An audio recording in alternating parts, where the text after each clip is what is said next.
You are now listening to Conscientization 101, an online magazine combining reflection, music, and action through independent media. It's very important to be with conscious African women and men. And I'm very excited to see Conscientization 101, to see Sister Zari there and the brother James, and to see that you have started an organization to conscientize the world, especially African people, about what's really going on in this world. Conscientization 101. A lot of these people right now in this conscious, so-called conscious movement, they're not actually living in that lifestyle. Fakers. That's why, obviously yourself, we're on the same sort of frequency. That's why you're listening to the same things I'm listening to, because we're sharing that same sort of thought. We want the same sort of things, and a lot of people don't want the same sort of things. Even yourself, what you're doing now is for the people. So everything is people-based. Globally conscientizing. What's making me proud of what this kind of connection here is that, no matter what is said, no matter what is done, you leave listening to our music with a feeling. Same way we're going to leave this conversation with a feeling. And that is the most important thing for I and I, the vibe and the energy and the feeling that you leave with, because you might not remember every lyric, but you're going to remember the feeling. So that's really important, and that's what I'm getting from what you're doing.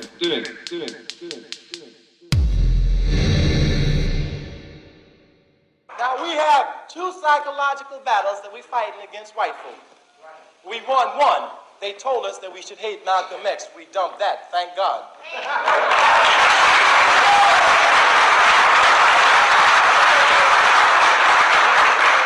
Now the second battle that we're now fighting is whether or not we will have the right to use the terms to decide how our movement is going to go.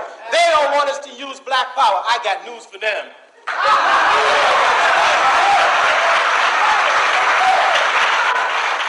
Because what black power was supposed to do was to start bringing black people together under a slogan that everyone understood. But what in fact is done is it's organized white people and their Negro allies. RBG, stand up. Yeah. Where the warriors at, huh? Yeah. Cheer. Yeah. Hey, goddammit, I've been here, been clear. Back this life so sincere. RBG, my whole career. Rock like that with no fear. I can't tuck it in, I don't dumb it down. Represent mine's 100,000. My flag waving, I bang it loud. Whether or not I see cops around, I'm by myself or in front of the crowd. Out of the state or on my part of town. Behind the tent on the windows is down, ain't no bounds. I got big sound. Two machetes, defend the crown. Test the crest and get pressed down. My forces work with no prints found. This repat nation don't mess around. RBG, we in it, so things is getting critical. All these cowards getting low. Hear that calling, it's a go. Say RBG, we in it, so things is getting critical. All these cowards getting low.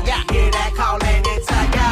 Overfemi, Kinsey, A, the Lele clan, African, natty, straight to the motherland. Man, crank this here, cause it's my jam. Swoop by the door, getting ready for war. Stamming to your knee if you wanna endure. MCE, soul music, fire. Grab your Molotov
frequency, make the speaker bleed dog as frequently. That be freaking these beats to let the streets know that MCE can't go deaf to the death of my people. With this version of Evo system, we go to the depths of the depth that they left. You don't step to my breath, go left. Must invest in our youth and communities. Education, shotguns, and machetes, that's how we roll. Since they think don't like us, all we know. I'ma give my whole life so my seeds can grow. To the end of me, it's finna be whoa, whoa, RBG, whoa, we whoa, in it, whoa. yeah. Things is getting critical. All these cowards getting low. Hear that calling, it's a no. Say RBG, we in it, so things is getting critical. All these cowards getting low. Hear that calling, it's a go. Hey, yo, I'm Sid Adams. This is Obafemi. This is Ishmaelek. And we're MCE. And right now you're listening to the Conscientization 101 podcast. It's all about the mind, y'all. Turn up, turn up.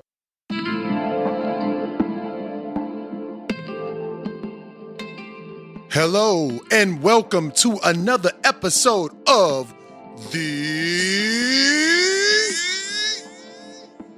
Conscientization 101 podcast. Yeah. I'm your host, Senior Editor James Stone on this episode. Senior Managing Editor Zara Sundiata is on the ones and twos, making sure this gets recorded. Now, we are very happy to be back. I know y'all like, well, y'all said y'all had the MCE Nationbuilding Theory and Practice coming, part 2 coming soon. But guys, we had a debacle, you know. Irony of it is, right? So MCE is coming out with the EP.058, December 21st of this year, 2023. And it's called Food, Clothes, and Shelter. Well, the reason why you haven't heard from us is because motherfuckers was trying to take our food, clothes, and shelter. Okay? It's a story I don't even want to, I feel like recalling because it's kind of like you're recalling the past trauma. Like Zara and myself don't even refer to the Airbnb we're in because, I'm getting ahead of myself. So basically what happened was, at the beginning of the year, I told you all, listening audience, that I had to have ACDF surgery because I had a disc in my neck touching my spinal cord. If I didn't have that fixed, I could possibly be paralyzed for the rest of my life. Right? That's, you know, I don't know. I guess I couldn't rush those podcast episodes out there when I get that kind of diagnosis, right? You know, no, let's keep going on, right?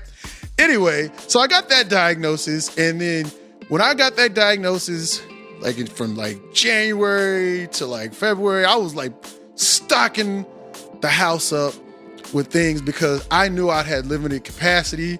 I wasn't going to be able to lift more than 8 pounds. Yes, 8 pounds. Somebody who goes to the gym, been going to the gym regularly since 1996, and even prior to that, but regularly, on a regular basis, 96, told I couldn't lift more than 8 pounds.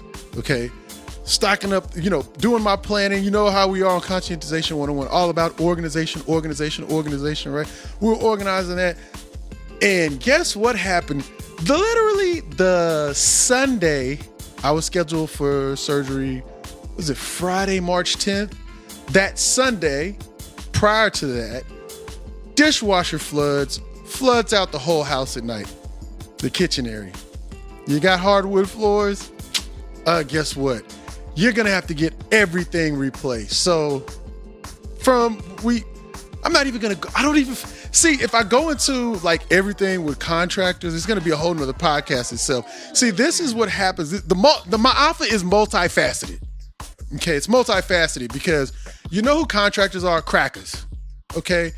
I'm in Texas. Contractor stands for crackers. Crackers in your house.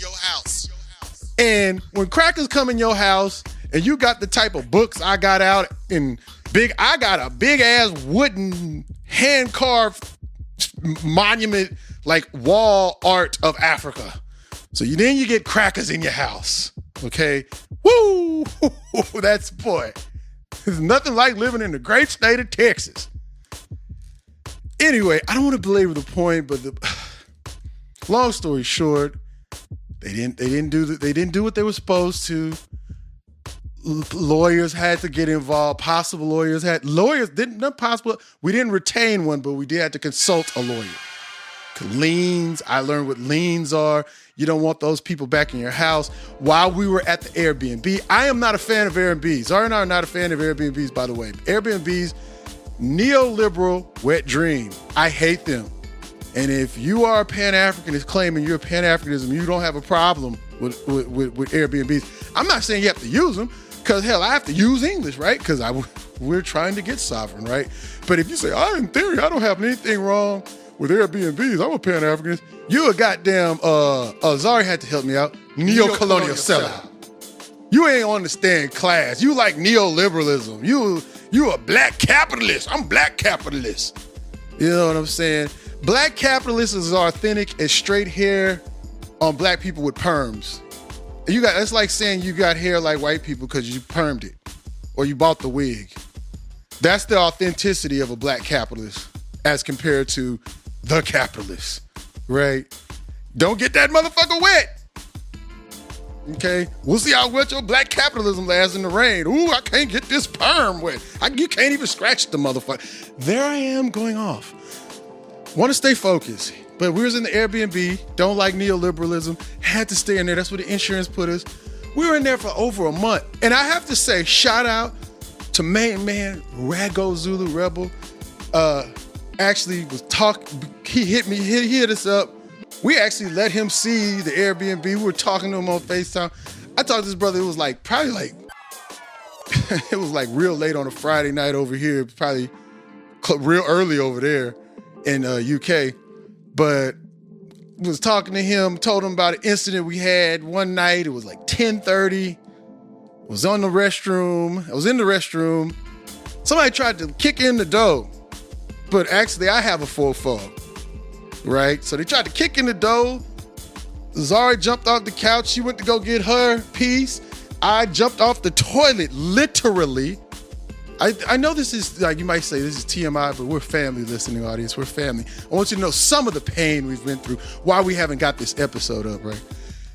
So I literally had to jump off the toilet. I had just dropped it, right?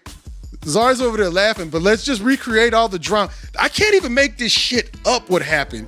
I literally just dropped it, but could I wipe? No, because somebody chose at 10:30 at night to try to jimmy and kick open the goddamn door while I was taking a shit at 10:30. So I had to get my motherfucking gun, stand by the door, and wait for this motherfucker to come in, stand by the side of it so I can probably put one in his fucking head. I don't want to do shit like this. Just because my damn dishwasher and I had neck surgery and I got a damn titanium plate shit in my neck. This was just too much this year. I'm telling you, up to here. Then we have to deal with this cracker and the lean, and you can't say certain things because they could take, oh my God, the contract. Otherwise, I was riding on this, Zari had to calm me down because when I go to wall, oh shit. I hate, but this is what I said, my office is multifaceted, right? You think you're gonna be like, yeah, we gonna do this, we gonna have our black shea butter business and all this bullshit. Let something break. You see who still got this shit. Multifaceted. So there's not a panacea for what we need to do. You know, all we gotta do is have a black business. No, it's a lot of shit we gotta do and just consolidate that shit. I don't even want to get into that. All right, but something happened to your house, contractor, this is how it's gonna work. Yeah, the insurance, you got insurance, they'll call, contractor, cracker gonna come in your house, and then the cracker gonna say everything gonna be all right, but if you look around, see you got some books, you're gonna be like, oh shit, Trump. I don't know, that's down here to the south, some shit like that. Then the cracker gonna lie, then the cracker's gonna bring a bunch of Spanish speakers into your house, and they're actually gonna do the work. He's not even gonna really know how to talk to them. But see the whole master-slave dialectic there go? So the Spanish speakers, I didn't say Spanish people. I'm not talking about those from the continent of Europe.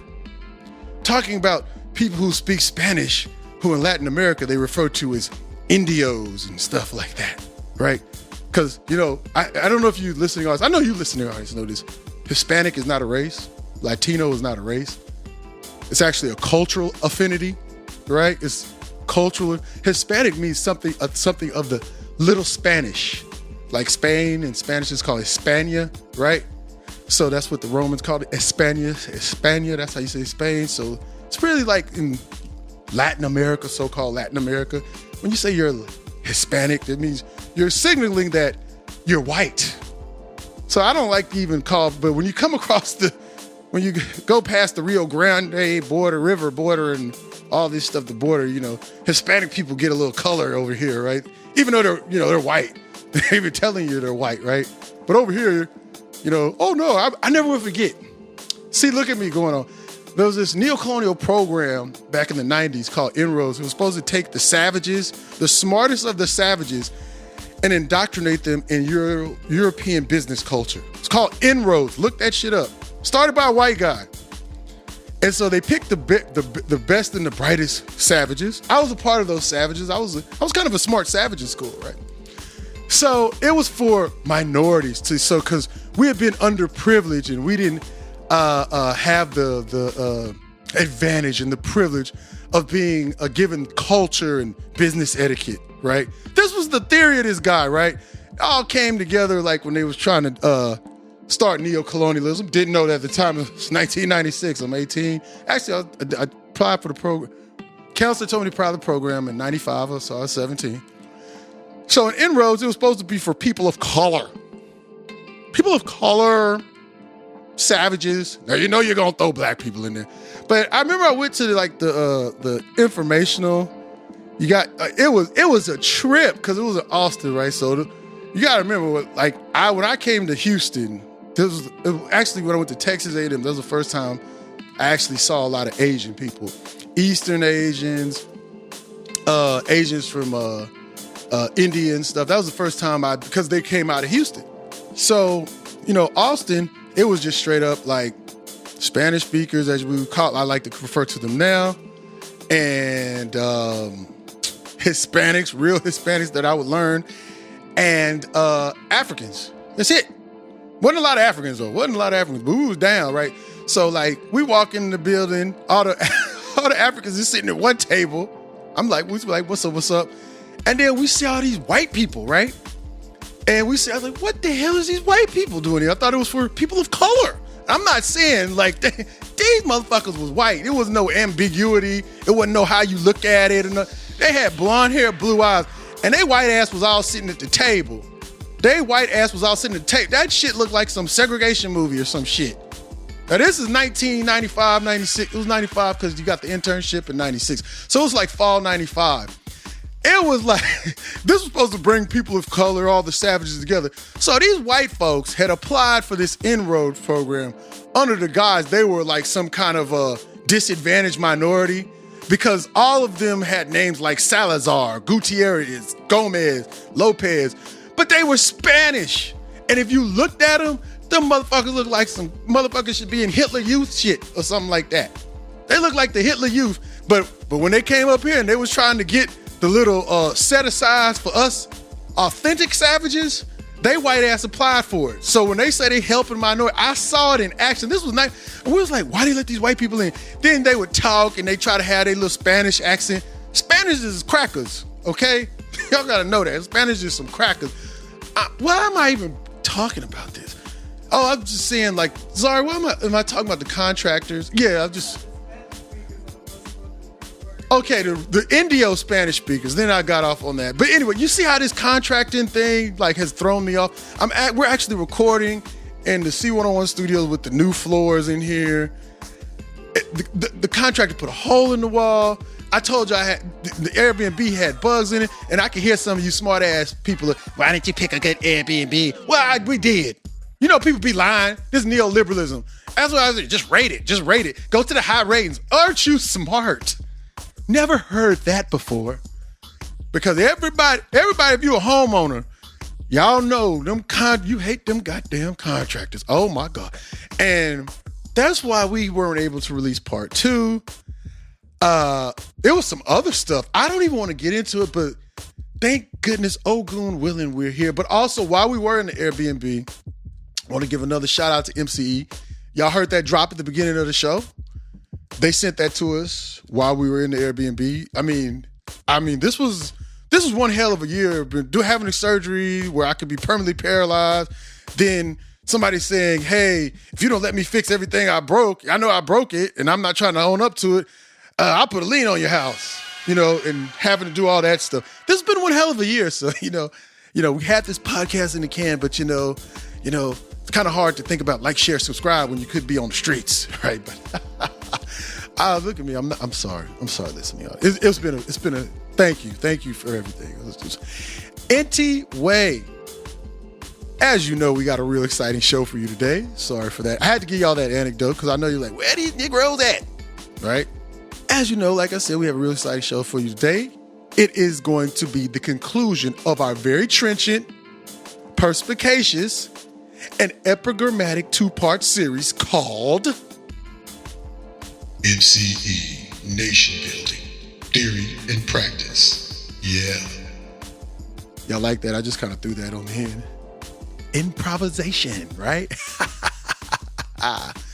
Anyway, I'm having levity. I'm happy to be back as well. Anyway, just a quick reminder, you know, this dialogue took place on Saturday, June 17th, 2023, and went for over 2 hours with our dear brothers hailing out of Pine Bluff, Arkansas, MCE. Like I said, June 17th, 2023, I'm pondering before July, August, and then all hell broke loose. You see, I'm still affected by it. So, like I was saying, what was that? Oh, hold up. Zari's making notes to me. Hey, see, I messed up. See, I'm having trauma. It's the trauma induced. She actually let me know. I said, Zari, what was that? Say that again. What was that? Wait, Zari, could you come on the mic and say how I messed up? Zari's getting up right now. I messed up because I'm having trauma. She has to make sure the trauma is at bay. So what did I say wrong? Just to clarify, in the beginning, when we were talking about neocolonial sellouts, you said that I'm not saying you have to use Airbnb. You meant to say, I'm not saying you don't have to use Airbnb, because we were talking about it in the context of it being a pervasive model that the imperialists use now. That's why you compared it to English, because you said we speak English, we have to use it. So that's what I want to clarify. See, listening audience, that's why it's always better to do this. Two is better than one. Okay, so thank you for that. Messed up on that one. Thank you, Zari. You see how the trauma I was just going on. But anyway, thank you for that. All right, in part 2 of this series, MCE, Nation Building, Theory and Practice. We discussed the following with our brothers, MCE. The impetus behind the creation of the numinous RBG, the EP, red, black, green.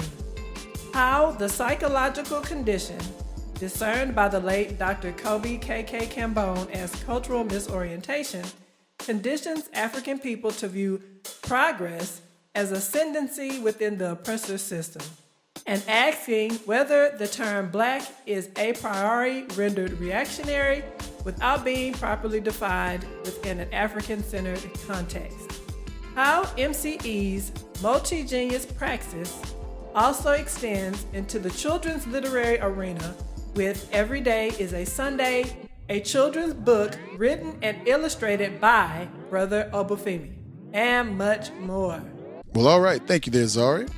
Also, in addition to the dialogue, we will be providing you, our beloved listening audience, with details about MCE's forthcoming EP, Food, Clothes, and Shelter, set to be released December 21st, 2023. That should be Food, Clothes, and Shelter. Be weary of all goddamn contractors. Because contractors are crackers. Well, all right. We shall now commence with the conclusion of MCE,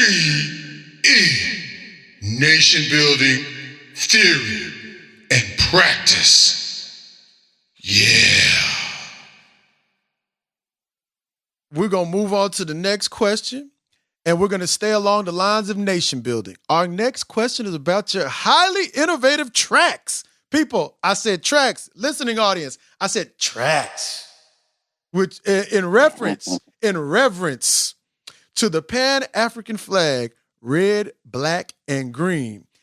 The innovation is that MCE has 3 separate tracks for the RBG with specific cover art for each track, and each track has its own accompanying music video on YouTube.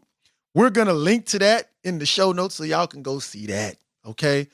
Also, each track's lead vocals are performed by one member of MCE. Well, the lead vocals, and some of them appear on all of them, but I'm not going to spoil it for you. Well, you're going to get spoiled because I'm going to probably play it in the show, but not right now. Okay, so you got to go with the red. Red is a Said Adams-led track. Here I go. Y'all get ready for it. I have my editor's notes. I got something I want to share with the listening audience. This is what Said says. I got a little bit. Here it goes. Here it goes. I'm going to go fast because Said, you kind of go fast, brother. I've been studying your style, man. I'm not a fast-talking brother like that. I can't. If I mess up, don't get mad. All right, here we go. I'm here to shed blood for my people, the ones we lost in the struggle, the ones we lost to the hustle. From deep in my heart, you know that I'm here to shed blood for my people. I stopped there because That was good. I know I had to do something I knew I could do.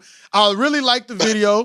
The video at the end of the video, the young brothers are dancing and breakdancing. Zari brought it up how back in the day I used to do breakdancing competitions back in Austin. That kind of reminded me they was dancing at the end of the video. Yeah, that's how I really like that. Okay. Then you got Black, and it's headed up by Brother Ishmaelic. Okay, here I go. I can't sing, but I'm not gonna do the singing parts. I'm gonna just do the parts I know I think I can do. Okay, so I don't want you to get upset. Here we go. Okay, here I go. Seriously, Black, blackness of space, blackness of mind, blackness is my race, blackness in time. Black is my blood, black is my soul, black is one love. Blackness is all. Black love's equal. Black love. Oh, hold on. That's the end of that. That was the intro, but I got to do the hook that I really love. Black love equals black power. Yeah. All I gotta do is put the effects on the voice. I'll be good to go. But y'all gonna check him out. What I'm saying, okay? Actually, my brother Said Adams, he threw that in. That was an impromptu. He did an impromptu on that, and we just had to roll with that because it was so tight. That's what I'm talking. Big Said, putting it down.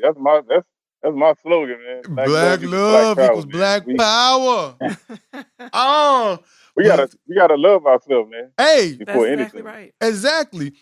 And last and definitely not least, we got the track Green, headed up by Obafemi. Y'all. Look, you see, I was talking to Obafemi about this. Y'all got the drone. Said, did you put the drone up there? You got all the green, the beautiful land footage. Man, it was so beautiful. Hey. Hold up, here I go. Hold up, y'all can't stop my flow. Here we go. Free the land, we was contraband. If you a man, take a stand, better plot and plan. Oh, wait, y'all, I stopped it there before I messed up something up. Hey. But he said, goon machete swinging. Hey. And he said, these crackers capitalizing on everything. Moringa, they selling it. He said, I think he said, crackers bow to my effigy.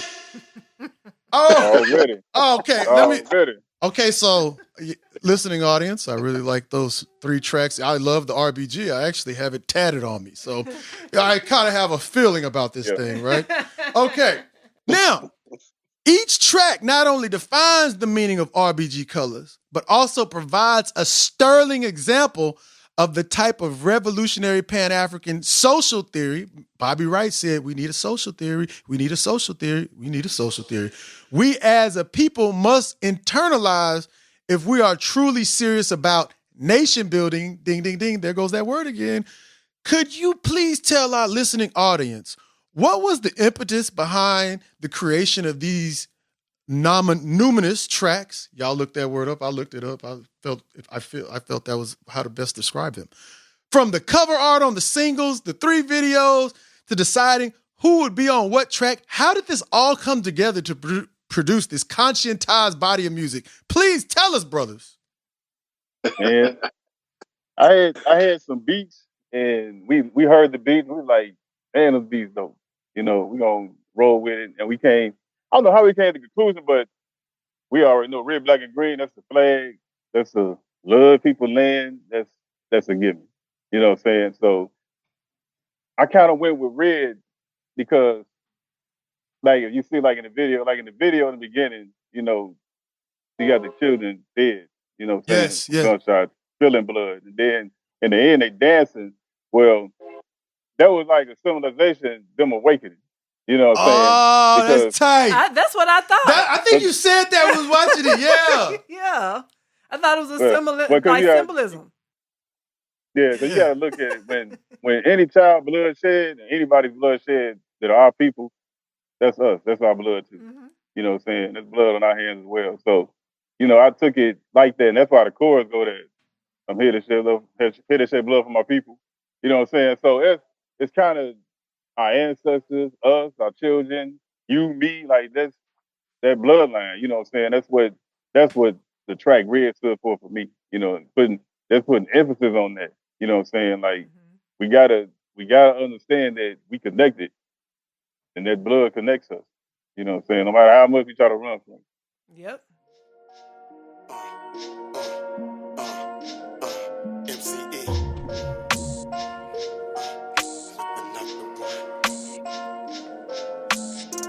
My lineage built by design.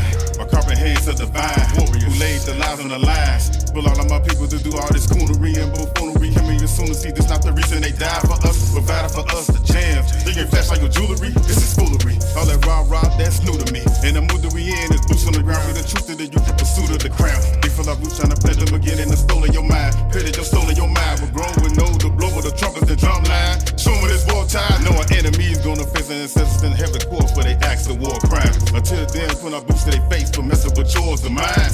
For fours and nines, about that time for get trying to rattle each other. Let's ride on the brothers and ride for each other.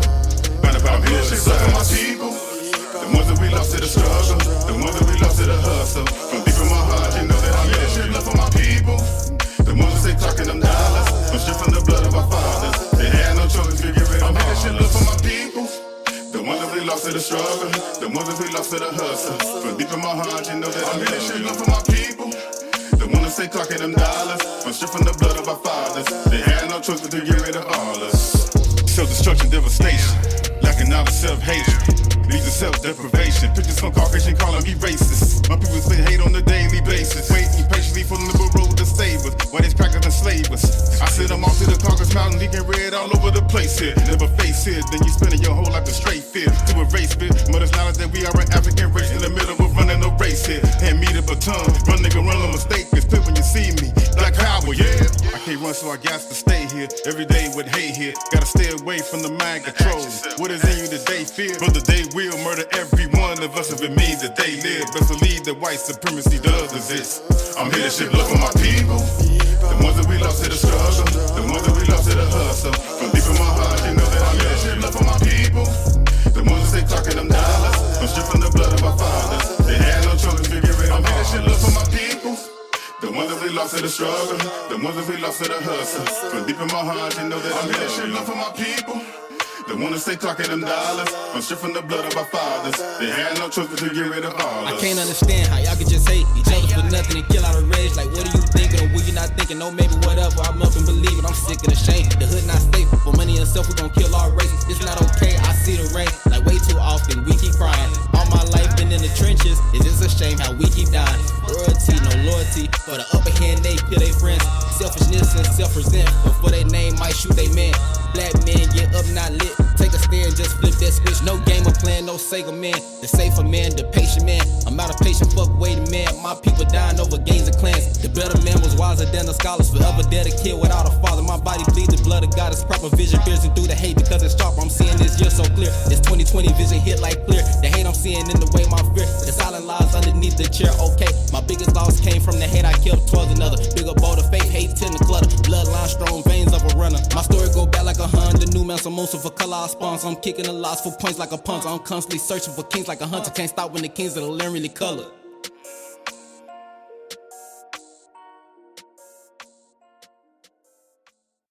And on black again, once again, it's black love equals black power, and black is if I'm not mistaken, it represents the color of our skin.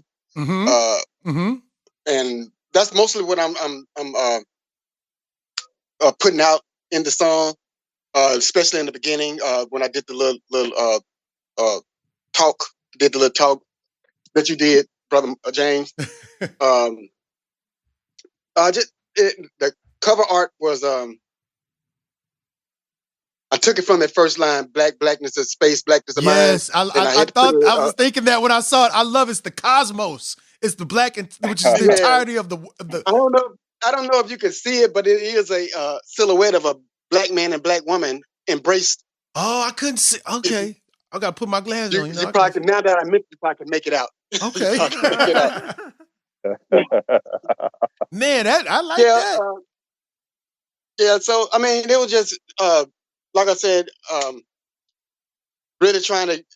I know we can't transform anything about ourselves unless we take back our kingship and our queenship within self first. Before we have to do it within ourselves first before we can put that out in this world we're living in. But black kings, black queens, through the mud, through the there you fire, go, black queens. Yep. So I mean, that's what it was for me. That's what it was for me, and that's just what it was. That's just what I just just love my people and showing them, and especially in the video, we tried to get many people we could find on that. Yes, you did. Yes. We tried to find people who they was feeling, they felt the track, they wanted to be in it, and we just picked random people, random people who just played the part, and I had a couple of sisters that just wanted to be in it, and they helped me do my little thing too. But yeah, black love equals black power. Like I said, he threw that up in there, and and that actually kind of was the basis for the whole song. Right there. I mean, I drew just from that. Sometimes you come to the beginning. The whole song from that. I'm sorry. Go ahead. Can you repeat that? I'm sorry. I was talking over you. I said I drew mostly the lyrics from the song. I drew it just from that statement right there. Black love equals black power. I kind of drew all my words from that because that was like to me, like I said, I built the song around that right there, and because that captured everything I wanted to say. So now I just had to do the details, and that's the rest of the song is just the details around black love equals black power. That's right. Blackness of space, blackness of mind. Black is my race, blackness in time. Black in my blood, black is my soul. Black is one love, blackness is all. Black when there was just one race when no other had been born. When blackness embraced every void, every place, every atom, every form. They're created in the triple dark. El Sol, black suns, black stars, black moon. Black oceans, black river, black life, black earth, white creation, black doom. Black kings, black queen, through the mud, through the mire. Black kings, black queen, rise to rank, take us higher. Black kings, black queen, protect your fam, protect each other. Black king, black queen, respect and love one another. What's the sound that I hear? I hear the black light disappear. Another mother in tears. Why the hell we fear when we hold the tip of the spear of destiny? Let's disrupt the devil's plan. Take back our land. Take our history. Cause we see it's not a game. No game. These devils, they ain't playing. Can't stop in midway. Black kings, black queen, through the mud, through the mire. Black king, black queen, rise to rank, take us higher. Black king, black queen, protect your fam, protect each other. Black king, black queen, respect and love one another. Blacker than night, keep reaching the height. Third eye, use your sight, you must fight for your life. Blacker than night, keep reaching the height. Third eye, use your sight, you must fight for your life. Blacker than night, keep reaching the height. Third eye, use your sight, you must fight for your life. Blacker than night, keep reaching the height. Third eye, use your sight, you must fight for your life. Black love equals black power. Black love equals black power. Black love equals black power. Black love equals black power. Black love equals black power. Man, yeah. So after, we had, we had red, we had black. We all kind of participated on the video and stuff, man. And green, I'm real big on the agriculture in the land. Like, man, I was a nature boy growing up. You know what I'm saying? I loved playing outside in the grass, playing with the ants, the insect. Like, you know what I'm saying? Like that was me growing up. You know what I'm saying? Like I love nature like that. So it just kind of felt like, bro, you got green. Like, bet, you know what I'm saying? Like, I'm also a conscious citizen of the Republic of New Africa as well. So there, the rally cry is free the land. Yes. You know what I'm saying? Yes. So, yes.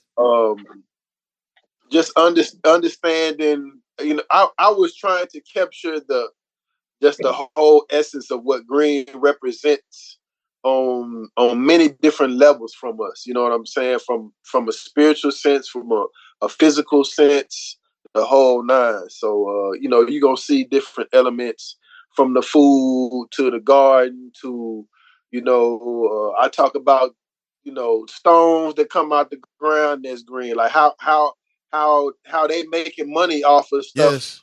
You know what I'm saying? Like the Moringa, money is green. moringa. Like, I mean, they selling grass. You see, they selling grass. They colonized in the world. Man. Yeah, like they selling.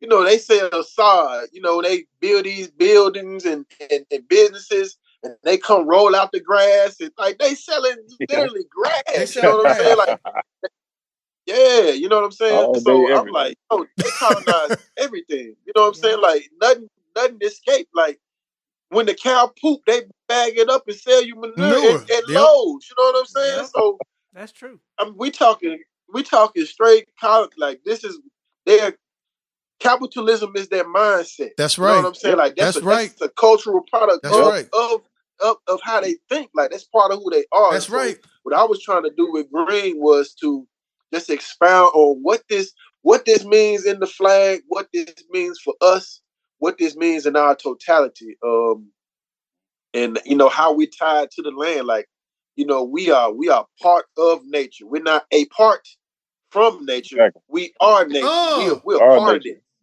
Yeah. So.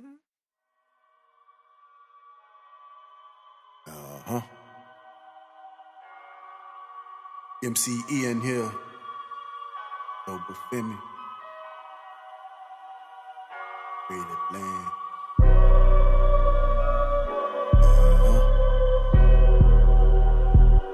It's another one.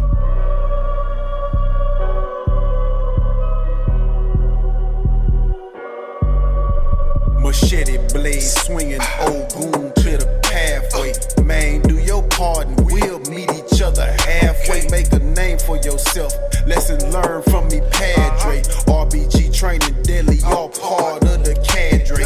Green between the blue and yellow, visible perspective. We imagine in the new black nation. My I directives told that iron young warrior wrist lit with malachite. G.O.D. in the flesh from my head to my melanocytes. Cancerous parasites colonize the whole land, man. Capitalizing everything. Man, they selling grass, cannabis, bamboo, collard greens, moringa. Growing my whole foods with green thumbs and fingers. Ingenuity, prosperity, technology, and weaponry. Vocal therapy, heavenly. Blessings in the melody, no jealousy. My brothers, crackers, bow to my effigy. Health is wealth, green earth for you played. Leprosy. Free the land, we was country band. If you a man, take a stand, better plot and plan. Well, I'm a man, as a man, protect and defend. Willing to die, better kill to the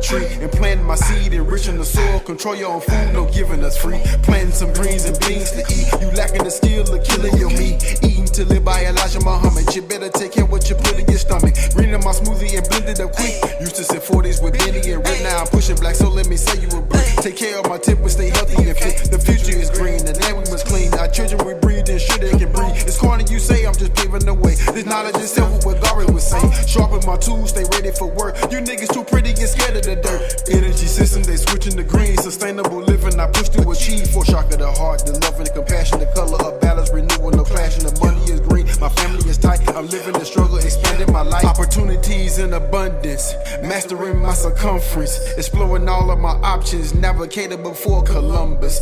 Green producer the oxygen, lungs the air and the element.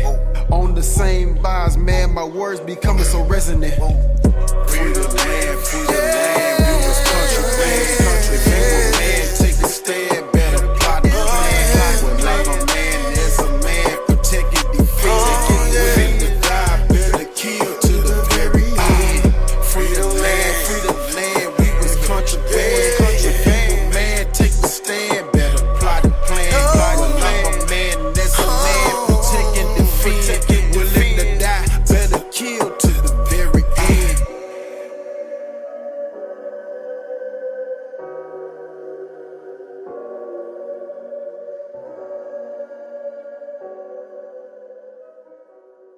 I think like what y'all all like going back to what I stated earlier, the Dr. Clark phrase, what he called Imhotep, we all are real multi-geniuses because if I mean, when you sit back and think about it, you know, even us doing the website and everything is like, it's a really trying task because if people don't have your politics, they necessarily don't want to fool with you. You know what I'm saying?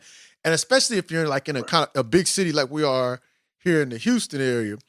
And so when I look at like, what y'all just said was like, I find it utterly like, I'm bowled over.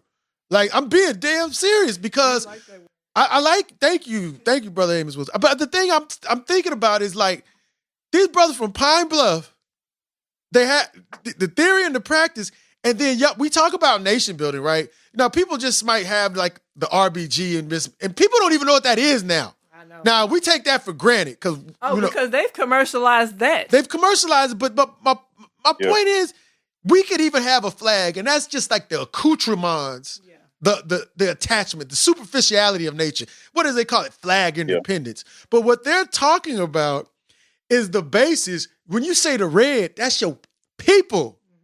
When you say black love equals black power and you build around that, then that's the basis of your ontology. That means your existence. And the blood you got to shed to keep it, but you got to have land. There's a book, Free the Land, that's on about the Republic of New Africa. I finished reading it last year. It just came out about, I think in 2021. It's a good book. I forgot the author's name, but it's called Free the Land. But my point is, not only that, I just want to emphasize what y'all just so casually and so humbly say, yeah, we pulled all this together, and we did this. I flew a drone, and then, we plant gardens and we grow. Right, that was a lot of work. But shout out to our brother Agdad. He shot the drone footage. Okay. Shout out to him. And, we know how to sing, and we singing about this, and we singing about the cosmos, and we got the kids, we got the symbolism of death and then rebirth. We got them on some Ascendency type stuff. You know what I'm saying? You casually say it, but think about what you just did. Y'all made it plain in the sense that not only, that's why I mentioned the cover art in the question. It's not so much that you say, yeah, we just kind of did this. But what you did, the genius of what you did, you pulled it together and y'all took it from the level of conception. What Kwame Ture said, the power begins on the level of conception, and you executed it. You know what I'm saying? So people just say, oh, they made that video. Y'all had to think this out. Yeah. Pull it together. Yeah. Brother Ishmael said, I got together the people. How many people can we get together? That's nationhood right there. You see, people think nation, no, we need a flag. Then we need to get our papers together. What Brother Ofemi, we talk about, brother, I got my papers together. I'm going to get it to these white folks. I'm going to give me a nation. Watch this paper. No. They got to recognize my nation. Yeah, these white people got to recognize it. With some paper. With some paper. We got to do what you all are doing. Right. And then not only that, You explained everything. Because I can say, I remember I learned a little jingle back, red is for the land and black is for the people and green. No, red is for the blood and black is for the people and green is for the land, stuff, something like that. I remember when I was a little kid. But my point is, when he said, I'm here to shed blood for my people, and the ones that we lost to the hustle, and we getting it now. We are victims of this horizontal violence, so we can't even get to the primary contradiction, right? But once we stop doing that, but what Brother Ishmael said, he said, I built it around black love is black power. Now, people don't understand what Kwame said. Kwame Ture said, if you can love, you can hate, right? But if black love equals black power, that's a very profound statement when you dissect that. Because if I love you, I ain't going to let nobody run up on you. Yeah. But guess what? With the green, if you ain't got nothing to eat, and these crackers capitalizing on everything, well, damn, you can love me all you want, but goddamn, I'm sure it's hungry. That's nationhood. That's why Garvey set it up like that. But I'm sorry, I really. Why Garvey set it and then they put together the cover art with the lynching in the first one. Yeah. Then you got the cosmos and the black man and black woman. I'm gonna go back and look at that because I got to move and look real close now. My eyes ain't as good as it used to be. It never was really that great. There you go. Then you got the green. Okay, so they had to do this. This wasn't a check given to them by the small hats. Okay, it was not a Vlad TV grant. Okay, they did this. They did it for the people, even though y'all want to get Gucci coochie. Okay, but I just want to say, we really appreciate that. Definitely gonna play those tracks, and we're gonna link to the videos. We're gonna link to where you can get it too. All right. Do y'all want to make anything else? Because I'm sorry, I just want to let y'all know. Do you have anything else you want to add? That was an EP project. And all of what we did with that, we had that idea of we wanted to shoot 3 separate videos, but we put it out as one video. So you know what I'm saying? Like you get to see 3 continuous videos. We did that on purpose because we wanted to really grasp people's attention to say, this really represents what red, black, and green is. It ain't just, we did have a quote for Marcus Garvey, but red, black, and green is an idea and a concept and a practice. Like it has to be practical. Oh yes. And so we wanted to put them 3 videos together to show the practicality behind what we saying. Like this is the theory in practice. This is red. Like when we talking about the blood. We actually, I ain't put it out there though, but we actually, so each one of us did our own covers. Yeah, each one of us did our own covers, and then I did a second cover for all 3 of them too. So, yeah, because I just like to design stuff anyway. But you should have you do a good job. We're gonna have some Zoom meetings. I uploaded Zoom. They got all these damn apps on here. I don't know what it is. Well, I was talking to Seth. I said, man, we was like, man, what the hell they got? Y'all remember Skype? Is all new. I remember Skype, yo. That's right. This stuff is some new stuff. Anyway. All right. So now our next question now, there's a reason why we went in this order, listening audience, because this next question is probably gonna ruffle some feathers. Okay. But that's why we got MCE on here for you all, because we ruffle feathers on Conscientization 101. That's what we do. But don't worry. Don't be scared. All right. Now, the question is whether it's such tracks from Knowledge of Self, Volume 2, Death to White Supremacy, War and Knowledge, or the single Apex, we notice that MCE has a keen understanding of the role Western media plays in our destruction by inducing us with the mental illness known as cultural misorientation. We kind of mentioned it earlier. Now, we know cultural misorientation is a condition that MCE is familiar with. We said it was on the album Knowledge of Self, Volume 2, Death to White Supremacy. We mentioned that. It was in Life and Legacy. Brother Obafemi references it. But we also know from Obafemi's Instagram page are the books from our beloved ancestor, Dr. Kobi K.K. Kambon, who coined the term. And those books are Cultural Misorientation, The Greatest Threat to the survival of the black race in the 21st century and African black psychology in the American context, African-centered approach. Now, in the greatest threat to survival of the black race, if you go to page 4, there's actually a real concise definition of cultural misorientation. And the latter book, African Black Psychology in the American Context. But page 341 is where you can get a really, really detailed definition of cultural misorientation. We have those books. Y'all know we have those books. It's in our library. Y'all can click the link if it's still up, because I think they're kind of hard to find. But we have it linked to the Amazon link if you can get them. So go into our library and see that. But nonetheless, now the current stage of Western domination that we find ourselves in is neocolonialism. And a people can only be dominated by neocolonialism by suffering from the psychosis of cultural misorientation. So while in the neocolonial stage of domination, an oppressed group is highly visible in society, while an oppressed group is highly visible in a society, it is only in a superficial sense, meaning that the perceived progress that has been made is ascendency within the oppressor's system. That's key.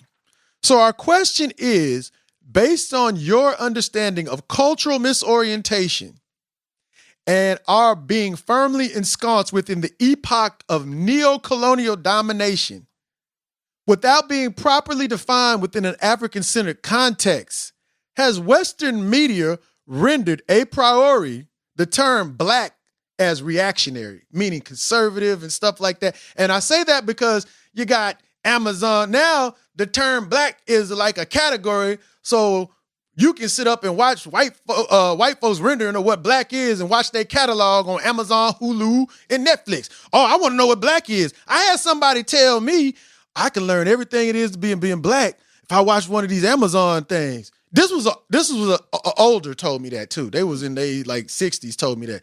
All you got to do is watch TV. We got categories talking about what's documentaries. And then you got the black furs. I'm the black furs gay troll. Okay, so I want to know, do you find, if you don't define it, do y'all feel like when people say, oh, I'm black, but oh Lord, I don't know what type of black you is. It might be coming from a conservative stance unless they have this African-centered understanding. I just want to know your take, what y'all are seeing out in the media now. Give us your analysis, MCE. Yeah, so being black and what people are using, I hear the comment a lot. People say, well, black people are not a monolith. Oh, I hear this all the time. I hear this all black people are not a monolith. I'm like, I understand what you're attempting to say behind this. Like, we're not all the same. But in saying that we're not a monolith, okay, there's a notion that black people are categorized in classes. And honestly, we're not. You got black people who make more income than other black people. But as far as class is typically attached to ownership. Now, we don't really own nothing. The billionaires, they got a lot of money, but they don't really own nothing. So when I see in the media, I see things being portrayed, especially things that are not owned or controlled by us.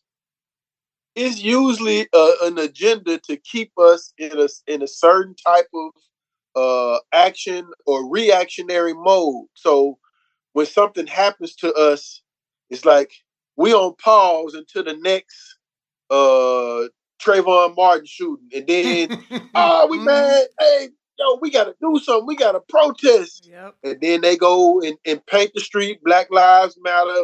Throw some put some millionaires on the screen to say, we gotta stick together, and all lives really matter. And, to throw the millionaires out there. Yes. Yeah, they gotta throw some millionaires. Look here, Charles Barkley. It really ain't about race. You know what I'm saying? They go get. They already got a group that they wait for things to happen, and they know that they can utilize these people to parade in front of the masses of our people to say, hey, you know what? It really ain't that bad. Just keep going to work. Just keep going to church. You know what? If you keep going to work, you'll get a raise. See? Look, you can go to SeaWorld now. Look, you can fly out the country and come back home. You can see Shamu was black and white. That bad. Right. You know what I'm saying? Like, they're going to paint this picture that is, like, hey, we're in the greatest place in the world. So being black, yeah, it might, I'm going to say this and I'm going to be quiet. There's a preacher, this brother, y'all might have heard of him, Jesse Lee Peterson. This Negro said slavery, it was kind of like, a turbulent plane trip. You know what I'm saying? It was a little turbulence, but we landed safely. The ride might have been bad, but look where we at right now. You know what I'm saying? Like, yeah, we didn't arrive safely. Right. Yeah. It's like millions of Africans in the sea. Exactly. This is his analogy to what has happened. Like, it was a couple bumps in the road, but from his analogy, I'll never take that plane ride. I know that's right. I'm walking on my 2 feet. I ain't touching the water. I heard that. Good God, that's insane. But I mean, I say all that to say, like, the media has a way of definitely controlling our narratives, and even you have a number of black people who get involved in media who are controlled. That's or right. They are culturally misoriented. So the stories that they choose to tell are typically full of trauma. You know what I'm saying? Like, there was some movies that came out, like, I don't even go to the movies too much right now, but I remember when the movie Precious came out. Oh yeah, like, I didn't see that shit. This was like an assault. Like, I heard there was another movie called Blindside. That was horrible. Oh man, I've seen both of them. Yeah, bro. I was like, they was like Say Goodbye to Uncle Tom. If you ever seen that movie before, these movies was like, oh man, it had my head hurt. I'm like, man, this is like a modern day minstrel show. Like, this is the worst. But these are black people who produced these movies. Yeah. You know what I'm saying? And so folks got, they needed a war. Like, this was, I'm like, yo, man, these movies was trash. Yep. Like, it just put the worst of who and what we are on film and screen for other people to scrutinize and see, that's black people for you. Yep. See how black people are? Yep. Yeah. That's why it's genocidal, because it can give people a rationale for any type of action against us. Yeah. If you remember, a couple years ago, when they came out with the whole American Gangster series. On BET, they came out with a movie. Yep. BET had a that was when we was youngsters. I remember BET had Bing Rames hosting it. Jay-Z dropped the album. Yep. Called American Gangster. Yep. You know what I'm saying? Like, so across the world, we became the face of the thug. We became the face of the gangster. You know what I'm saying? Yep. When the gangster is the one who's promoting the image. Yep. That's the real gangster. The one who promoting all of this. Yep. Yeah. And do you think that made people not want to be a gangster? Hell no. Right. It made them want to be more of it. Even if they saw the outcome of it, they still want to be there. So, well, yeah, they make it look so like you can get all this stuff and live this life. It's they're really promoting you to want to do it. It's like Colors. Yeah. It's like Colors back in the day. I mean, we grew up. We've all from the South. I remember when Colors hit, man. That's when everybody was playing around with gangbanging when I was coming up, and so it'd be crazy. One neighbor, one day they'd be Crips, and then the next minute they'd be Bloods till they worked it out. But it depended on what song they want. And then Banging on Wax came out, right? Then everybody, and that's when you saw in the South, everybody was kind of like, the school I went to became like a blood school, right? And so it was weird because it was something that was kind of new in the South, you know, because especially where I was from, because we had to fight crackers where I'm from. You know what I'm saying? I'm not from Houston. I always try to tell people that because everybody kind of, I'm not from Houston. I'm from Austin. And people say, oh, it ain't nothing but white folks there. There you go. You know what I'm saying? And it ain't hardly none of us left no more because at least was on the east side. White. Yeah. Now they gentrified it, right? So, you know, it's like you said with the music, but another important thing you said, the Negroes to get all messed up or the culturally misoriented. Let me calm down. Bobby Wright said, we got sick people. I need to be more understanding even. I'm working on it. Goon machete swinging. But my point is, they can now y'all produce RBG, but it's like you said, Obafemi, but we don't own the means of production. I ain't trying to get Marxists on nobody, but we don't own the means of production. So you can produce whatever you want to, but guess what? Since we don't own the means of production, like distribution, all the infrastructure that goes into it, they gonna say, this Negro produced the blind side. So the colonialism starts working in the mindset. What did Carter G. Woodson say? You start going in the back door by yourself. I can't produce none of this RBG. Let me produce a big, hardly can talk, black man like a Green Mile and a little white woman, Sandra Bullock. Oh, yeah. And she's the white savior. And then we can have Precious. I can't even watch no stuff like that. And I don't watch no nasty, weird crap, incest, sex, whatever that. I don't want to even talk about stuff. That's why all this gay crap got me all messed up. I never would have thought that my people would be running around saying, I'm gay. I love it. I got me a white man. I seen a Negro with a white dude. That being promos. You know damn well when we grew up, we didn't, man, you know that, man, please. You didn't see that shit. Come on, bro. Yeah. Let's keep it 100. I've had more than one black person tell me, well, it's okay now. It's okay. Because they say it's okay, then, hey, and then we have to go with it. Then they'll have the black stories about the black Fruit Loops and stuff. And, you know, and we used to always look at the Fruit Loops like, man, there's something wrong. They just can't take being a man. Now, y'all know that's what we used to say. When a brother can't be a black man, he turned into a Fruit Loop. Now they acting like Fruit Loopism is a good thing. And if you got everybody going Fruit Loop, you got everybody going white girl, and then that's the black story that you telling, then you automatically say as a young, I can produce this. I can't produce RBG. Man. I'm not going to get the follow. But if I do the fruit, I can be the first black. And it's going to be on the Black Stories in the Warner catalog. Hear what I just said. The Black Stories in the Warner catalog. Warner. Read that. Yeah. Warner. Yeah. I wonder what name is that? Is that an African name? I don't. Okay, there we go. Anyway, so I didn't know if y'all had anything else, but I just thought it was important. I think Sid wants to say something. Did you want to say something? Sid Adams.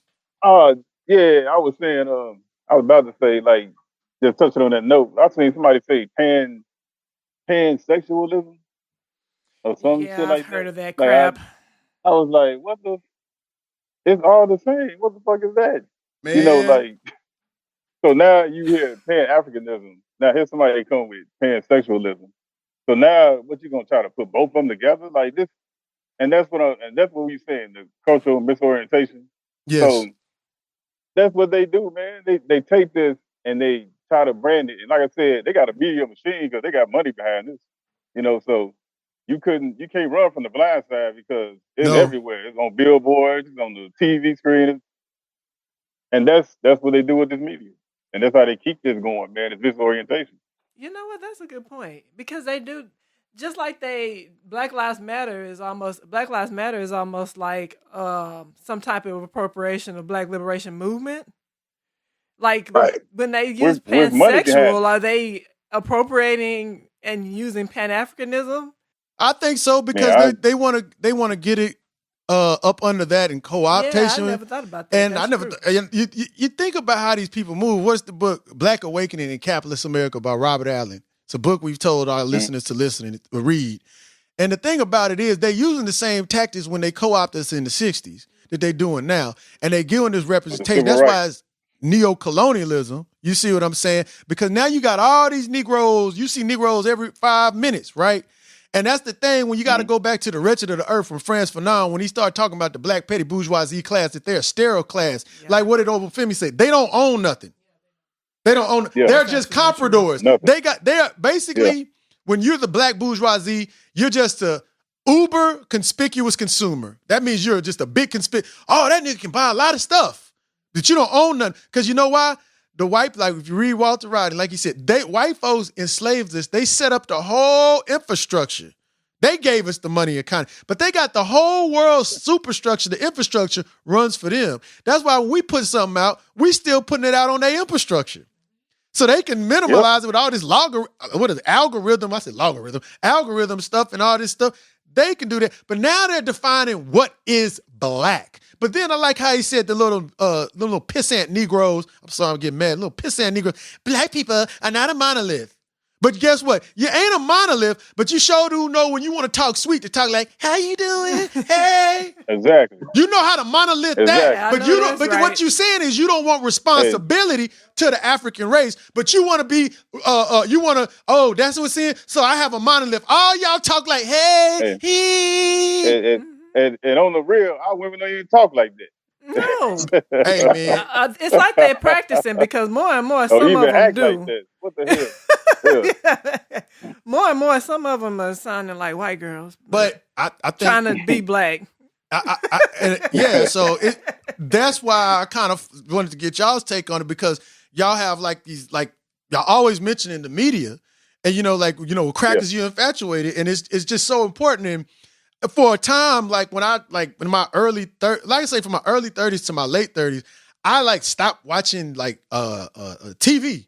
And I just was reading. That's why I could just start quoting out books, right? But a person I bumped into, I saw this YouTube video back in the 2010s of a brother named Wallamu Baruti. And I had never heard of him before, but I saw Marimba Ni, Sister Memorize, talking with him. And so he had this book. Y'all probably familiar with it because I saw Baruti holding up your book, Obafemi, on your Instagram page, the African homosexuality and feminization of the African male. And I was just flabbergasted by it because I didn't know this was going on because I wasn't watching this stuff. But if y'all look closely, everything on media, when you have it's black, in order to be something black and positive, the black person has to be in a relationship with a white girl, a white boy, he in a white family. That's the new black, to be with white. You see what I'm saying? It's like almost, and it's conditioning. And then you got throw the homosexual stuff in there. Throw the homosexual stuff. I would have never, like I said, I never would have thought I lived to the day. I'm born in 1978. I never would have thought I lived to the day because I know how we came up. This is what we used to say. Man, you don't stay with them white folks. They do some gay shit to you. You know what I'm saying? You wake up, they do some gay shit to you. Exactly. I used to say, because I went to a white school, and there was a small brothers and sisters. I say, man, you don't be hanging around them white folks. They do some gay shit to you. And that was just known. You know what I'm saying? You wake up, because they be like, dude, I'll put my dick on your head when you're asleep, dude. Yeah, I'm about to say, they do shit like that. And you be like, what the fuck is that? We don't play like that, man. We don't play like that. We don't play like that. No. They do. Dude, it's called teabagging. Yeah, I'm not making none of this. Ain't me being hyperbole, but I saw this. I'd be like, we'd be like, man, you can't. We kill you. And so I wasn't in Texas, and I was in Arkansas, and you heard the same. I heard the same exact stuff, man. The same exact stuff. You know what I'm saying? Like it was just understood, like, man. We on the bus, they mooning each other. Yeah. Open nuts, they hit each other in the nuts and shit like this. Like, no, we don't play like that. No. That's what we do. And it's understood that they ain't gonna come over there to you with it either. No. That's true. They wouldn't come over there. I had no problem. They know who to try. Yeah. You understand what I'm saying? Like, they tried certain ones of us. They know who not to try. That's true. But yeah, I just found it refreshing when we heard y'all's music that y'all saw the media assault, because so many people want to call what we're seeing now as progress. Oh yeah, that's the progress. No black family around. Yeah, you see it on commercials, man. Like I said, I do video, so I do take notice and watch things, you know what I'm saying? But you see on commercials, man, of black daddy and the black and a white mom, Yeah, big son, and it's not okay. I just saw that one time. No, it's like every commercial. Yes. Every commercial. Every commercial. Yeah. And it's every TV show. When it's a TV show and it's a black person, they got to be mixed, and they only have a relationship with their white family. The black family is not around. And y'all know that ain't true, because back in the day, if they was mixed, they'd always be over there. The white folks didn't want nothing to do with them. And so now they trying to reverse that shit and show that like in the 1950s, the white grandma that grew up in Jim Crow is taking care of the little nigger child. Yeah. That is bullshit. Yeah. And I get tired of all this little revisionism of history. You know what I'm saying? Because I done seen the mixed chilling, and they was over with us. We still don't have raisins in our potato salad.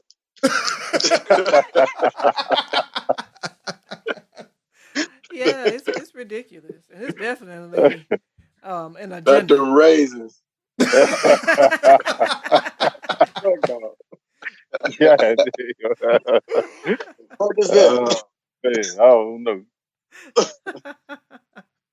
Okay, well, I'm going to move on to the next. Unless y'all had anything else y'all want to add about the crappy media. I mean, what we're doing right here is, like you said, it's a platform that we're using to our advantage. That's how I look at it. And just continue to grow. Me and James were talking offline the other day. It's like, we have to create a system. We got to systematize what we do. ABC is a network. NBC is a network. Fox is a network. You know what I'm saying? So we have to systematize what we do in order to be even more effective. You know what I'm saying? To widen our reach. So that's true. And y'all have good ideas. So yeah, we're gonna have to work together. Y'all got good ideas. It's time to get the knowledge. Okay, so it should be clear by now why we refer to MCE as multi-geniuses. But listening audience, we are here to tell you that MCE's multi-genius praxis also extends into the children's literary arena.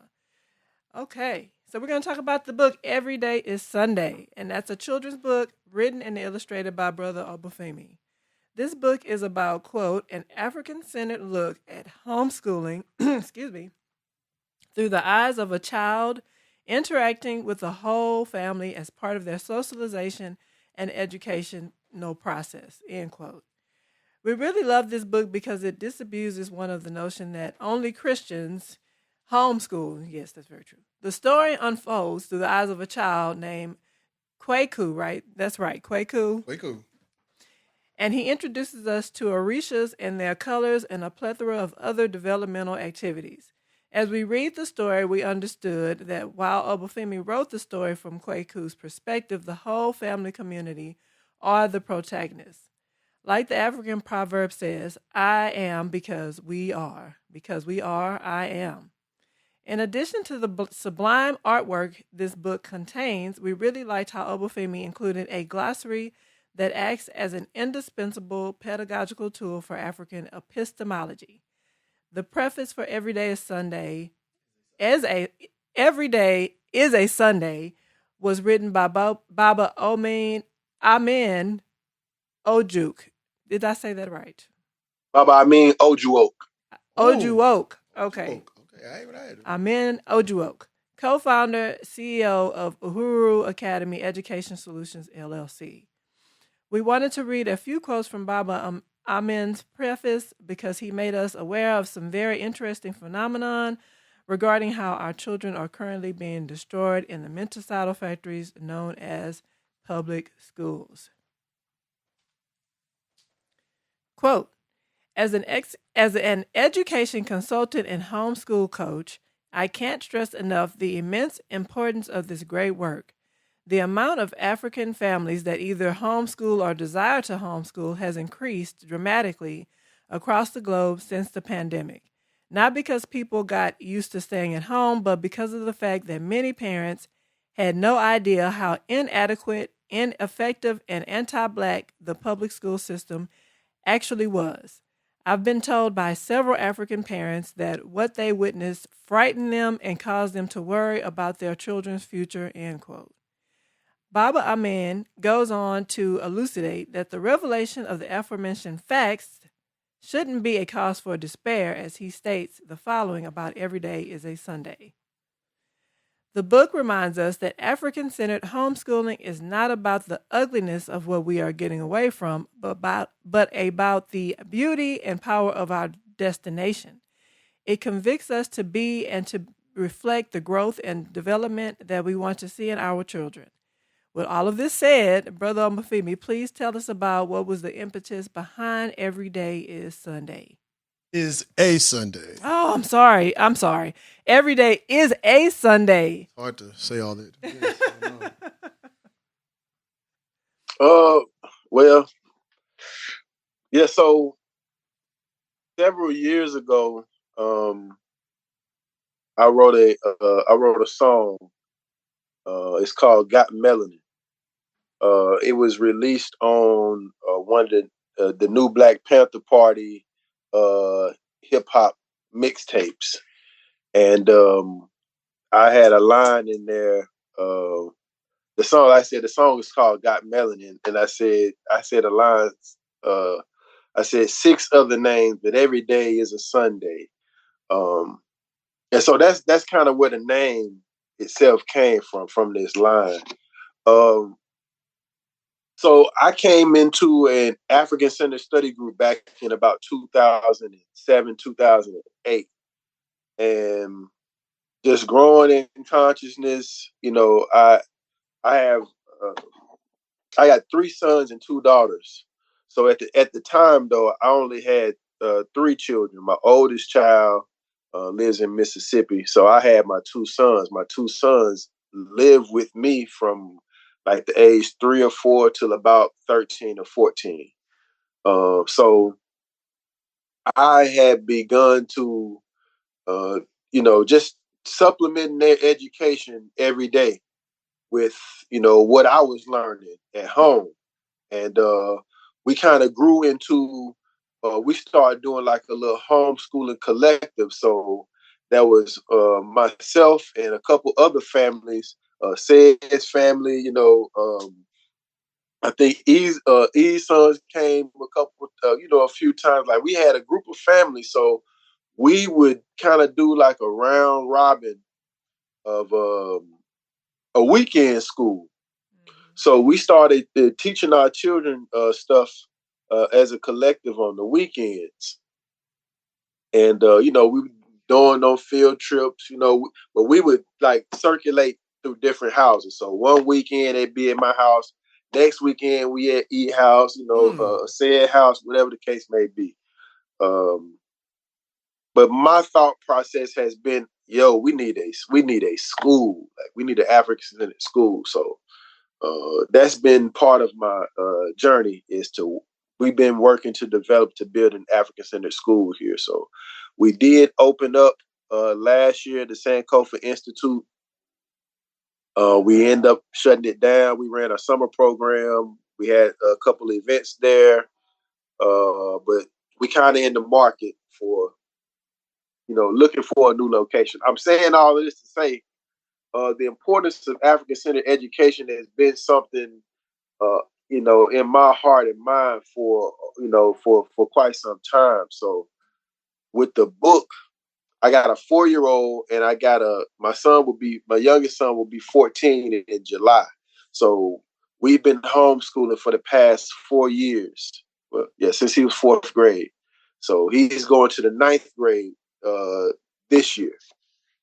And my 4-year-old, of course, she ain't school age, but she's probably reading on a 6th grade level right now, my 4-year-old. So I wanted to kind of write somewhat of how our family been doing things at home, but I wanted to portray what are some of the possibilities of a Black family trying to raise their children in an African-centered environment, what that would look like. And, I made a point to kind of introduce a very surface level of African spirituality to our people, because our spiritual systems have been demonized so much. I said, one of the fundamental ways to me to get that across with to be is to put this in a children's book, so it'll kind of take a little of that. Oh, they practicing voodoo. You better watch out. You know what I'm saying? So that's one of the reasons why I put that in the book, is if I can introduce it to children and the parents get to see it, it may take a little bit off the edge on it, and with the glossary, just giving some background information for people to operate and do more research on, so they can have these conversations with their children and other family members who may read the book. So, I really want it to be like a primer for people to see how your family is helping to socialize your children. Like, it's not just you. People say it's on the parents. No, it ain't just on the parents. The parents are important, but it's been said, like, me, my brothers, my sisters, we all parents to the children. You know what I'm saying? Like, that's daddy, your uncle, that's daddy. Like, they all need to be that to them. You know what I'm saying? They all need to be that, because they don't need to see no break. They don't need to see no breakdown in what I'm teaching them. If they may be teaching them a skill that I don't know, but they need to be with their uncle. They need to be with their auntie, because she knows some stuff that I don't know. Like, we're all helping to socialize and educate our children, whether passively or you know what I'm saying, or actively. So in the book, I don't put anything about like a sit down, we finna do this lesson, nothing like this. It's more so how the day flows and how you can see teaching moments and education just living your everyday life. So I wanted that to be shown in the book. So that's kind of the basis of why I chose to write the book and how I wrote the book. Yeah, and it's a great book. I'm looking at it right now because I have it. It's on Zari's desk. And the thing I really like speaking with you all today, when you talked about how, what informed your theory and practice, I kind of see that now in the book. Because like you said, I had this, and when we went over here, I kind of see that, how it evolved with Kwaku in the book. And like we said in the question, I like, the protagonist is actually the whole community. The whole community is the one that has to inform Kwaku's worldview, but it all acts because, I'm thinking forward, as Kwaku matures and gets older, he's going to have to take over that role as well. You see what I'm saying? And it's like, when you think about, like, as I learned from M. Wallen Brudy, like child rearing as opposed to child raising, you're in a whole nother dimension. One is just like he said, giving food, and one is like, what you're talking about in the book. And it's something that you can't really get from books. It's like Kwaku, he's like in there getting the cheesecake, like I was saying, the vegan cheesecake and stuff like that. I like how you introduced the Orishas, like you said, so we won't be scared of our culture. That we're so cultural misoriented and deracinated. We really suffer from dissociative personality disorder. We was talking about that this morning, that like, and that's like a split in the continuity of objective reality, what it is for a person. Therefore, so much so that we create a different personality. We have this personality called African American. Where's the connection? Like you say, right? So we have this disassociated personality where we act like slavery, what do you say, was a plane ride or some crap like that. That's a disassociated, we kind of sick, but what you saw is a whole community coming together for a child. And we talked about, children. I've had situations when you try to do a certain thing, well, you ain't the daddy, you just the uncle, and this my child, And what you got to also understand, you don't teach, oh shit, there you come over here. I don't want my kid not to know no Santa Claus. You gonna tell him some African mumbo jumbo. Those are real, but I liked how Kwaku, like he didn't have to deal with all that. You know what I'm saying? And I think a lot of times, like you said, how you described, like Sometimes the kids will be with Eve, sometimes it'll be with Sid. You know, I think sometimes, like I tell people, people say, we got to do this big, we got to do this big. I think sometimes when you work, you can get a lot done when things are a little bit smaller. I think like we're in this big city called Houston, Texas, and we couldn't get 5 people together for something like this. You know what I'm saying? Yeah. Because everybody got their own, like we were saying earlier, their definition of what it is to be black. Black is black. It ain't African, right? And, you know, if it's African, I don't know. Well, I thought I was African. I went to Ghana, and they called me an Bruni. You know what I'm saying? Well, over here, they call you a nigga. You know what I'm saying? That's the whole thing is like, you think in Africa, you're the one who was frozen Africa in time, like some kind of way, there's no problems in Africa. And all I got to do is go to this location. I like the song, Where You Gonna Hide? When E's singing, it's like, you know, Cracker saying, what we gonna steal, right? And we always asking, where we gonna hide, right? We can't hide anywhere. Africa's not just on the continent. Africa's wherever you go. It's the people. It's what you saw in the every day as a Sunday. So I really love where we gonna hide. Because, well, where can we go? Where can we go? If we go to Africa, they don't accept it. Nobody accepts it. You're gonna have to fight because we sick and we've been disassociated. And that's from here all over the world. Latin America, don't think you can go down there. Because, and you think it's going to be all sweet in Brazil. Yeah. It ain't going to be all sweet. Okay?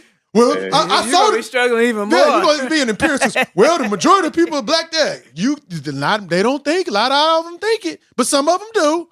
Because I know some brothers from Brazil, but at the same time, you're going to have to fight wherever you go. And it's open war there. It's kind of known, right? Yeah. You know, but my point is, going back to the book, I like the community aspect of it. And I like what you just said about y'all working together. You know what I'm saying? You find out a lot of times what we was alluded to earlier in the questions, you end up getting isolated. And it's not just us. You've listened to the other podcast, we talked to a lot of brothers in the UK. It's the same thing. They feel isolated. They doing the work just like you brothers. And we trying to do this, but then this happened. They in London. So you know that's some they on some other stuff. You know, they got to fight. My boy say, we in the belly of the beast. My boy Rago Zulu Rebel, that's my brother over there. He say, we in the brain of the beast. You get me? You know what I'm saying? You know, that's how they do the ting over here. So that, it's really, I can't overstate how, I said overstate, right? I'm getting started. This is how phenomenal it is to hear that's what y'all all are doing, because it also, I hate saying the word, give me hope. I don't like that, but it's inspiration. That's the better word, because hope is dope to me. I don't like that shit. But it's and you got to look to the inspiration. That's one of the things I remember E. Mark said, you got to find the inspiration to keep on going. And that's the inspiration. Because you can ask Zari, somebody in her family is subbing. They're retired and they're subbing. And they said there was a teacher that came to these kids in drag and was wearing lipstick in a dress. And that was a teacher. And the school district is cool with that. And it's like, I don't get it. And one of the things I also want to say, I was writing down my points, but I also want to say this. I like how y'all are not asking permission to teach your own children what they need to know to survive and be and develop as human beings. And they're African, so they have these Negroes over here in Texas. The white Greg Abbott won't let us teach critical race theory. I say, well, Negro, what's critical race theory? I don't know. Right, they don't even know what it is. I don't know. We don't need multiculturalism. We need African-centered theory. We the most multicultural motherfuckers it is. I'm speaking English right now. Okay? Yeah. We don't need no more multiculturalism. You know what I'm saying? But the point is, when white folks say, well, we're not going to teach your kids about it. Okay, okay. I said, well, what do you know? I don't know. We need critical race theory. You ain't never heard of critical race theory. You don't even know it. What's stopping you? Well, I got to go to I got to go to Rockets game. Shit. Yeah, exactly. I got to go to Texans game. You know what I mean? Well, I can't, that's what the school is for. You can only do so much. But they got to go to the Astros game now because everybody goes crazy over the Astros now. Yeah, you can only do so much. Well, and the rest I leave in the hands of the Lord. Hey, B, what you say? Some girl said, told the teacher, no, you supposed to teach my child. Yeah. Hey, yo, lady lady called up there and like, yo, your child out of hand, and don't call me. You supposed to deal with them kids. I said, man, boy.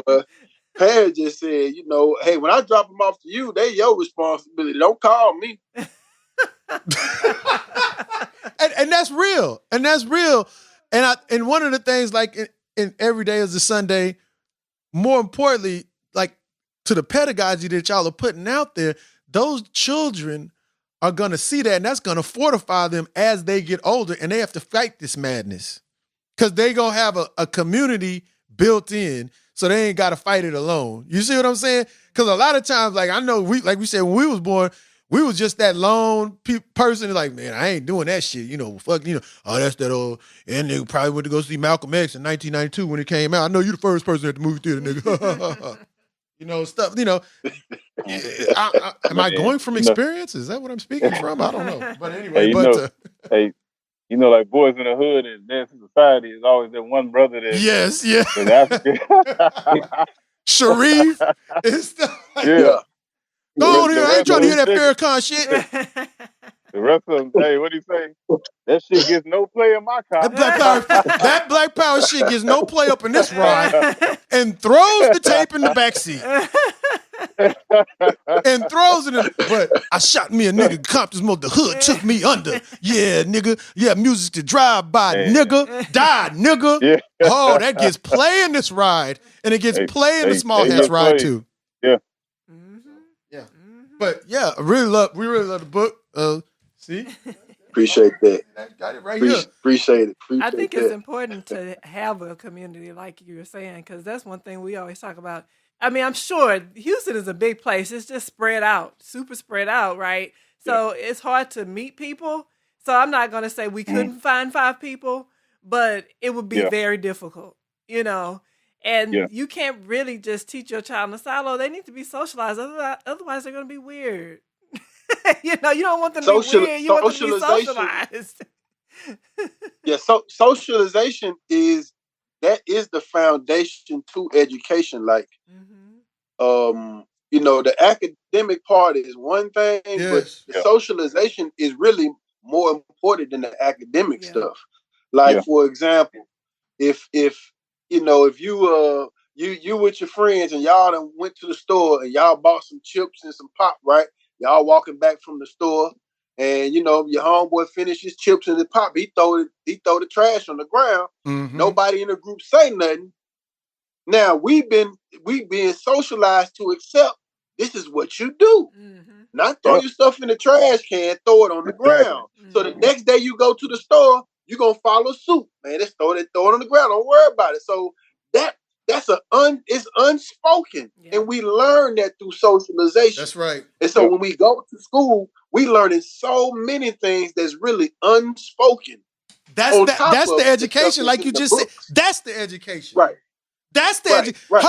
Her niece sit up there and said, I'm not an African because I've never been a slave. I don't know where she got that from. Oh. This is when she was little. But now she even worse. Okay. I ain't no African. I wasn't a slave. Now, my point is, you know, I don't, and the parents, and I know the parent spoils the kid rotten. So the parent actually told me, and this was like you said, when there was a kid, so this was back in the 2000s, I don't want to teach them about limitations or anything, so I don't really teach them about being black. Right, so then that's what you get. Being black is a limitation. Right. But that's you know, that's crippling. I got a little nephew, and I got a nephew. So my dad's pretty, I would say pro black. You know what I'm saying, for lack of better terms. But anyway, you know, my sister, her son. This is my nephew. Around the age of 5, he started saying he wanted to be white. Wow. Now, but me and my dad is crazy because we be on that black shit. You understand what I'm saying? Yeah. And so why everything got to be black? But now you see why you have to pay attention to the clothes that you buy your child and them cartoon characters that you Like, like we gotta pay attention to the shows that they watch. Like, you don't understand you don't understand the psychology behind all of this and what is happening. So for your 5-year-old to recognize there's a difference between me and being white. And I don't want to be black at 5. Yeah. Crazy for talking this and walking this walk. You know what I'm saying? But now you didn't have to switch up some stuff at the crib now because you didn't that hurt your heart for your 5-year-old to say, I don't want to be black no more. Yeah. At 5, bro, that's crazy. At 5. That's like, damn, this media is a beast. Yeah, it sure is. Yes. That's a beast. Well, I'm sure it jerked her into another mode of operating. Yeah. Right. Yeah. Had to. Yeah. Had to. Oh my God.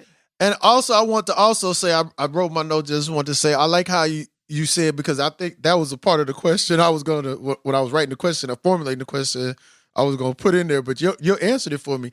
I like how y'all said, y'all tried to, when you tried to expand, like you said, with the Sankofa Institute, and it didn't pan out. You had to shut it down, but that don't mean you stop your efforts. You see, the thing about us, we've been given the American concept of progress, and if it don't work, we don't believe we got to struggle.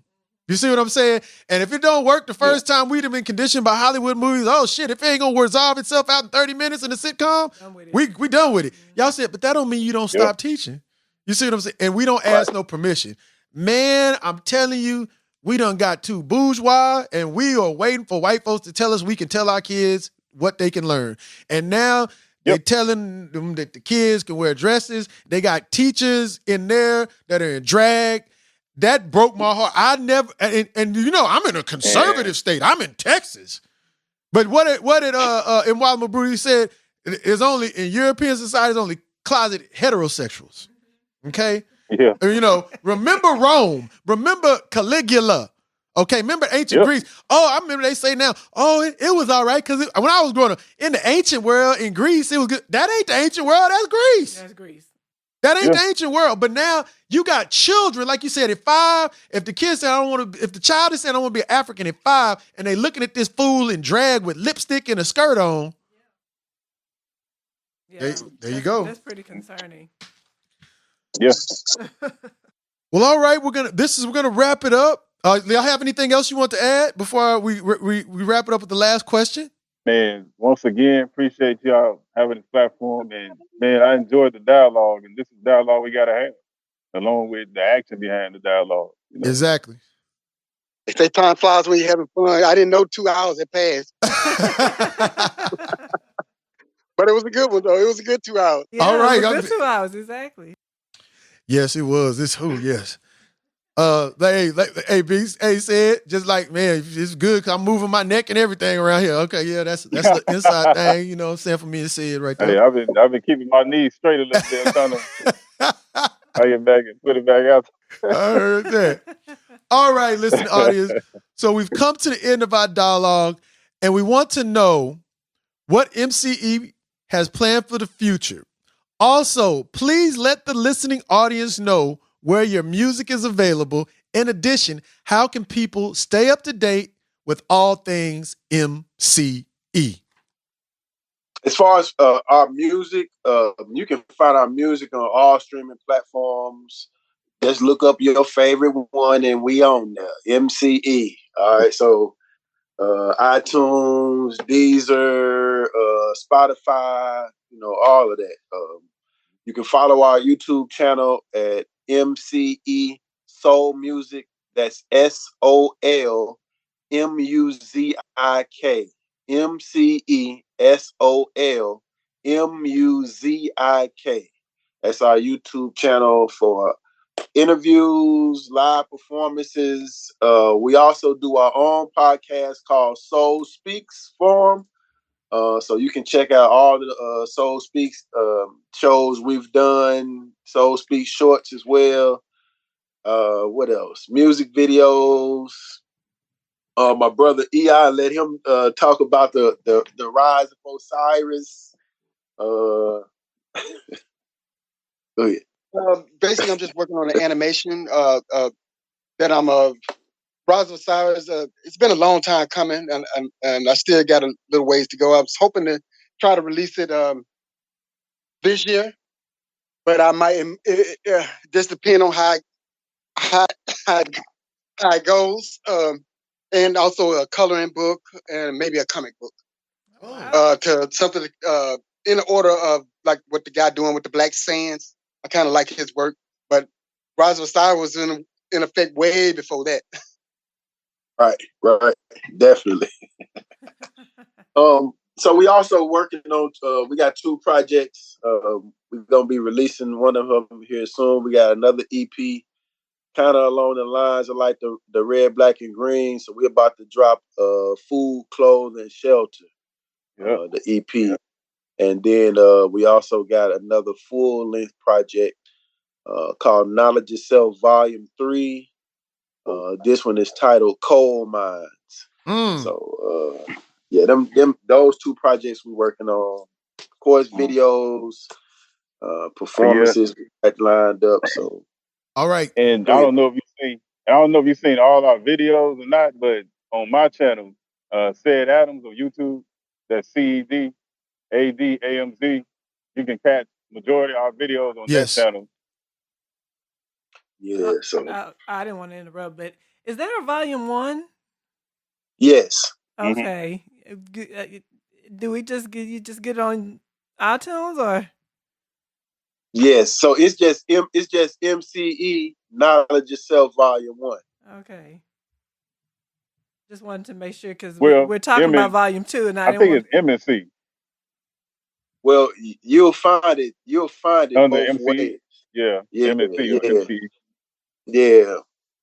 So it was when we dropped it was MNC, but once we did the publication, once we did the publishing through distro, I had to put it under MCE. So you'll find it that way. But that was just called Knowledge Itself Volume 1.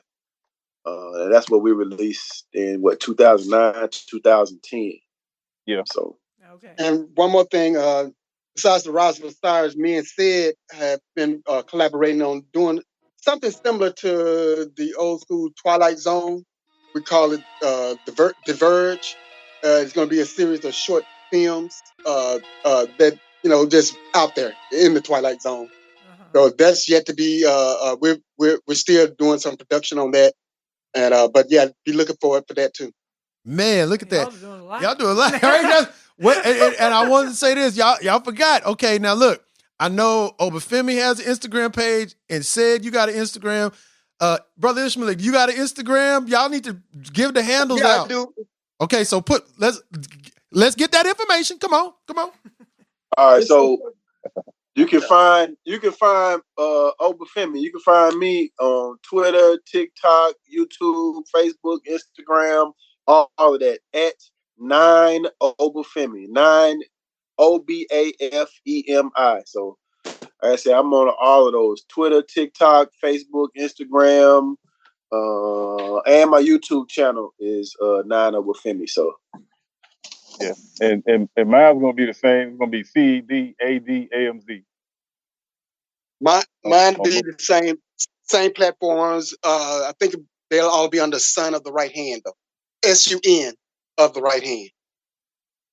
I see it right here. Yeah, you can collectively find MCE on Instagram and Facebook. That's like I said, that's MCE Soul Music, SOLMUZIK, and our YouTube channel. So all right, I want to make sure everybody got that pertinent information because listening audience, y'all know how we do. It's gonna be in the show notes. You're gonna have links, so there's no excuse. Y'all know how we do. And so we're happy to be back. We're happy to come out with these brothers. Thank you all for your time. This has been great. We're going to do this again. again. Sure. And hey, I'll say peace, man. Yeah, and I got a lot of learning to do from y'all. Y'all doing cartoons, Twilight Zone, The Verge. Oh, my God. Lord have mercy. Yeah. Y'all ain't praying to no white ghosts. Thank you.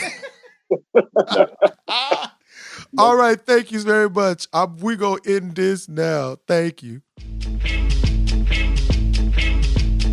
Liberation is freedom. time. A BB for Hodier. Where all the soldiers at? You ain't scared? Train your money. Time to stand up. Man up. Rise up. MCE, the place to be. Let's go. Emancipation Proclamation given to us by this nation, by the same racist crackers who got rich cause they enslaved us. The oppressor did not tell us what was freedom. We believed them, now we master and the slave. By following them demons, put his semen in our women, Willie lynching them, Jim Crowing. It's been popping since the Hicks, we too busy pouring genocide to homicide, suicide, nutricide, crosses on your neck of death. But the eternal life, your past alive, you the I and I. Religion ain't free, but a hefty price. Take back your life, take back your health. We all black, let's love and do for self. Call for Sankofa in the ways of the ancient man. Going back and fetch, you gotta get my liberation, yeah. Liberation, free your dome. Liberation, free your dome. Liberation, free your dome. Guard your own protected throne. Liberation, free your dome. Liberation, free your dome. Liberation, free your dome. Guard your own protected throne. Liberation, free your dome. Liberation, free your dome. Liberation, free your dome. Guard your own protected throne. Liberation, free your dome. Liberation, free your dome. Liberation, free your dome. Guard your own protected throne. I do my solar salutation, eyes focused in the gaze. Man, and whitey anti-nature, so we got to look with rave. Carbonated and they hated. Our story be carbonated. Kwame Ture with a pen in the spirit of the ancients. Melatonin got me going. Whole food give me energy. They devitalized food, got you addicted to drugs and the meat. Global white supremacy is still intact while you be ballin'. They said that we were savages, but look at Jeffrey Dahmer, Psalms 82 and 6. Microcosm of the universe to activate your knowledge. Hey, you gotta put up in some work. Babylon be falling, you continue to give offering. You can't buy your liberation. This whole system make me nauseous. Liberation, free your dome. Liberation, free your dome. Liberation, free your dome. Guard your own protected throne. Liberation, free your dome. Liberation, free your dome. Liberation, free your dome. Guard your own protected throne. Liberation, free your dome. Liberation, free your dome. Liberation, free your dome. Guard your own protected throne. Liberation, free your dome. Liberation, free your dome. Liberation, free your dome. Guard your own protected throne. Weapons training, M16, martial arts and discipline. Everything potential weapon, learn to use it properly. Store you up some canned goods, preparation's critical. Better safe than sorry, bro, disaster unpredictable. Meditation, deep breathing, enemy come, trigger squeezing, teach them babies hand to hand. Use the chopper, righteous reason, liberation's imminent. For my people, I won't quit. Armageddon's here, my brother, in the air, I smell the scent. RBG, Garvey Ice, Pan-African on my right, my mama didn't raise no killer, but Buffett's here. I take your life on a cheap turn, and we do is when we scanning the perimeter. For picking off them enemies, to us they been more sinister. Liberation, free your dome. Liberation, free your dome. Liberation, free your dome. Guard your own protected throne. Liberation, free your dome. Liberation, free your dome. Liberation, free your dome. Guard your own protected throne. Liberation, free your dome. Liberation, free your dome. Liberation, free your dome. Guard your own protected throne. Liberation, free your dome. Liberation, free your dome. Liberation, free your dome. Guard your own protected throne. Hey, Jim Bob, you hear this shit right here? Yeah, I hear Jim Bob. These niggers, MCE, MDE, damn talking about here. liberation. Liberation. Oh, we don't need them niggers doing that. Oh, we keep them niggas in the ghetto and everything. Send them all that keep crap. that old tooly toot, yibbly You know what I'm dibbly saying? gobbly stuff back where you're at, nigger. Also, we need to do this and do that, blah, blah, blah, blah. We're not about that black power shit. Dumb no, we're not. No. Liberating my ass.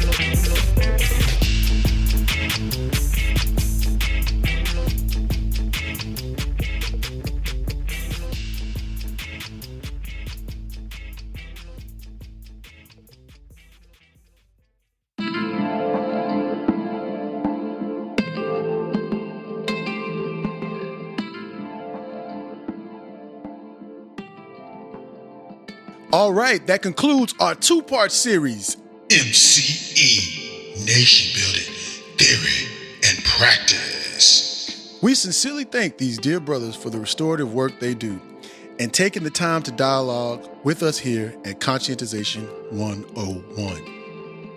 Now, as you know, Conscientization 101 podcast usually features just the tip of the iceberg in regards to our interviews.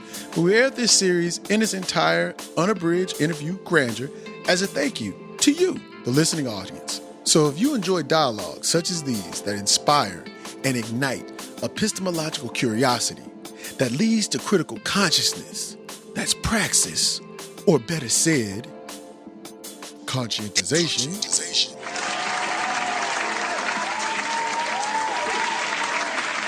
Then visit our store today, and there you will have access to all of Conscientization 101's unabridged interviews, musical commentaries, and merchandise. And most importantly, you will be supporting 100% independent media. Link to our unabridged interviews is available in our show notes, so check that out today. Yeah. Zari keeps shaking it. I don't know why am I saying yeah. Maybe it's because in the 2000s I was in my 20s. Little John was like, yeah. I don't. What the hell is wrong with me? What am I, Little James? So I say, yeah, instead of, yeah. What's going on, listener? I'm telling you that Airbnb. Oh God. If y'all ever want to talk about that, man, good Lord, they gonna start renting out people's wives. They probably already do that. You can rent out these drawers, and they'll be like, "That's a business model. That's a black entrepreneur. He renting out his wife to white folks. He renting out his black wife to white folks so he can get a white man." It's kind of freaky stuff that's going on now. Get pansexual. Ooh, what's going on in the world, man? Damn. Western civilization is a motherfucker. Well, all right. Now, this episode has featured sounds from Conscientization 101. Decolonize This, Properly Defining Settlers, Part 1, from our musical commentaries collection. MCE from their album, Knowledge of Self, Volume 2, Death to White Supremacy. The tracks were It's a Go, featuring Tahir RBG, and Liberation, as well as the singles from RBG, the EP, Red, Black, Green. All right, thank you there, Zari.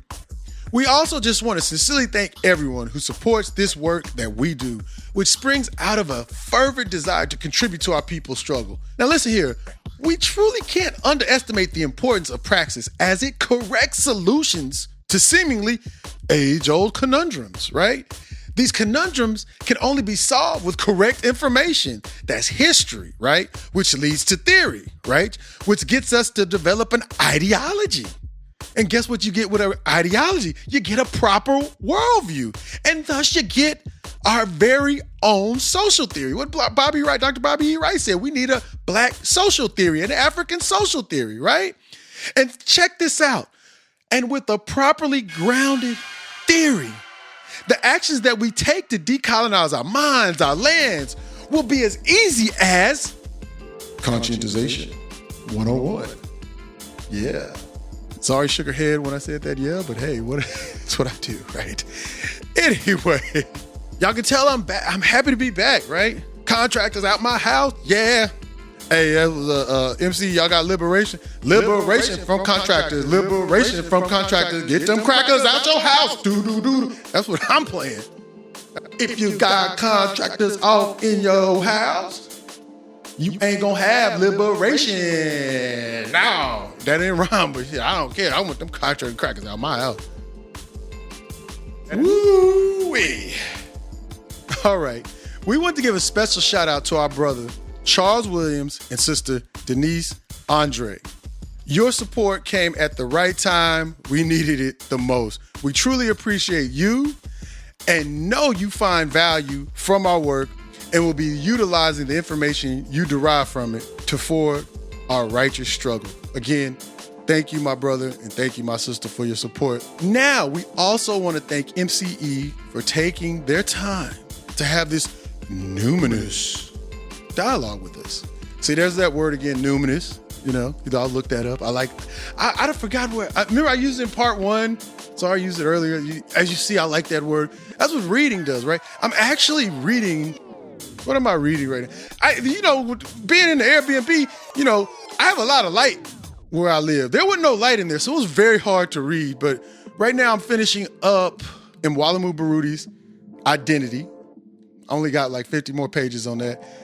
I'm rereading Che Guevara, A Revolutionary's Life by John Lee Anderson.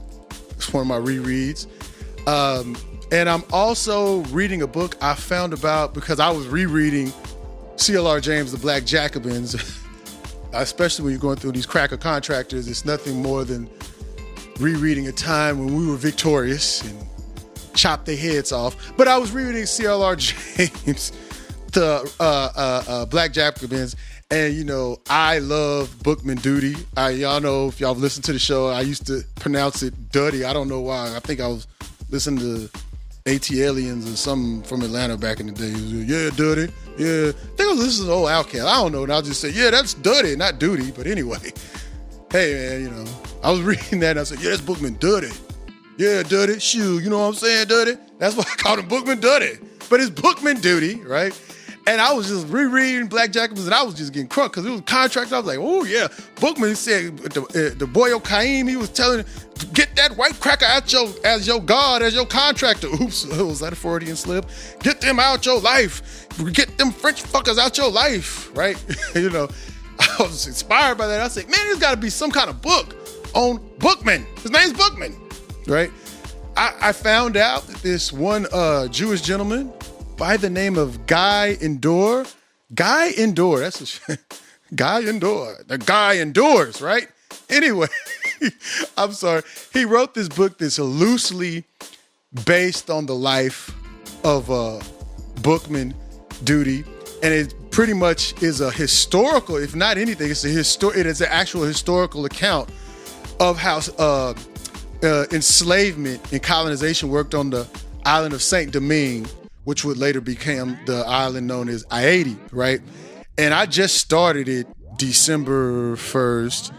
And the forwards with Jamaica K.K, yeah, right? Yeah, if y'all know anything about her, yeah, good Lord. She said some crazy shit in the beginning of the intro. Some of it was like, you can agree with them, but then they go, those people go all the way right with it and saying, she actually said some shit like, yeah, we need more Jewish people to write about slavery and we need more black people to write about the Holocaust. Do you think that might have been clouded by the judgment she was married to a Jew? Anyway, why say that? Why can't African people, why don't you want more African people to write about slavery? Why say silly shit like that? But that's Jamaica K.K. So barring the intro to that, just like in our distinguished ancestor Stephen Biko's book, I Write What I Like, right? With I think it's the forward or the afterword by Desmond Tutu. I'm sorry. Why are you in there, Tutu? Truth and Reconciliation. Biko was about that life. You about that doo-doo. You're Catholic. What the fuck? Anyway, but I've just started reading. I'm 50 pages in. Man, this is a good book. The island of Gorée. It's an island off the coast of Senegal. It's one of the it was an enslavement island, and they marched our people. Souls who are listening, I'm pretty sure you know this, but just for those who don't, who listen, they marched our people. Like, how people say, the majority of people in the Western Hemisphere come from West Africa. Let me just put this note. We came from all over. It's wherever they could ship us. It's not like the crackers were so smart. We will just be getting West African specimens. We were shipped out of West Africa because we had to go west. We had to go to Saint-Domingue. We had to go to America. And those of you reactionary, adios, motherfucking pieces of shit, America, right, was not considered the United States, motherfuckers. It's called the Americas. So that means Martinique is America. Guadeloupe's America. Guyana's America. Okay, Cuba's America. The United States. And you niggas say, y'all, let me stop. I didn't mean to say that. Yes, I did. You niggas sit up there and say you the descendant of a slave? Motherfucker. That means you got an automatic white man in your life because a slave is not born. You have to be enslaved, you ignorant, slack-jawed Anyway, but that's in America. So like when they pull up, they pull up to Saint-Domingue, they say, this is America. right? And they're in St. Domingue. So just in case y'all don't know, they ain't on a plantation in Mississippi. You know, that's what happened, you United States-centric Negroes. Another thing about them niggas, I said I wasn't gonna say nothing, but I'm gonna just say about these 80s niggas. How the hell y'all gonna be talking all this silly shit about reparations and all this shit just for the Negroes here, right? And then y'all use U.S. law. Now y'all, that's some revolutionary shit. We gonna use the laws of the master. When you wanna be a revolutionary, you choppy, you use whatever you want, but you don't have your shit fortified and buttressed by the laws of your oppressor. You ignorant. That means you a slave nigga. Oh yeah, sorry. I don't know if you heard it. They did say there was some slave niggas. That's there. So get your slave ass away from me. I ain't no goddamn slave shit. A slave. That's your ontological being is that of slave. You dirty bastards. Include yourself. See, that's why I gotta have a script, because y'all don't want me to go live. Y'all say, why don't see what I want to go live? Y'all don't want me to go live. I don't want to go shit. Cause I go live. Shit. Well, how did I even get okay, yeah, just telling. But the book is called Babook. The guy endured. So far, so it's a good book, man. That's what I'm reading. Okay, so Numinous. That all came from Numinous. You see, I can get off track. I'm not going live. Oh, I'm sorry. I think Zari pointed out that I think Desmond Tutu is a part of the Anglican Church. Can you look that up? We're gonna look that up on the phone right quick. I don't want to give false information. I know he wears one of those dresses that the white folks say you got to praise God in. How convenient, right? They wear men in dresses with the funny hat. They wear funny hats and shit. So Zara's checking out that fact for me. So this nigga is on the phone. I can't remember because I'm looking at the book right here, but I don't want to give him. This Negro, he dead, ain't he? Yeah, that nigga dead. Anyway, so this nigga was. You gonna listen to a nigga. They raise a nigga up that is in a religious faction who's in a religious group called the South African Anglican. That nigga shouldn't speak on black people, so go speak on cracker shit.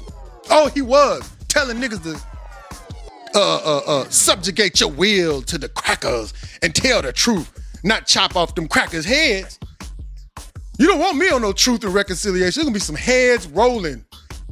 We're gonna be playing Scarface. Let me roll. We chopping crackers' heads today. Do.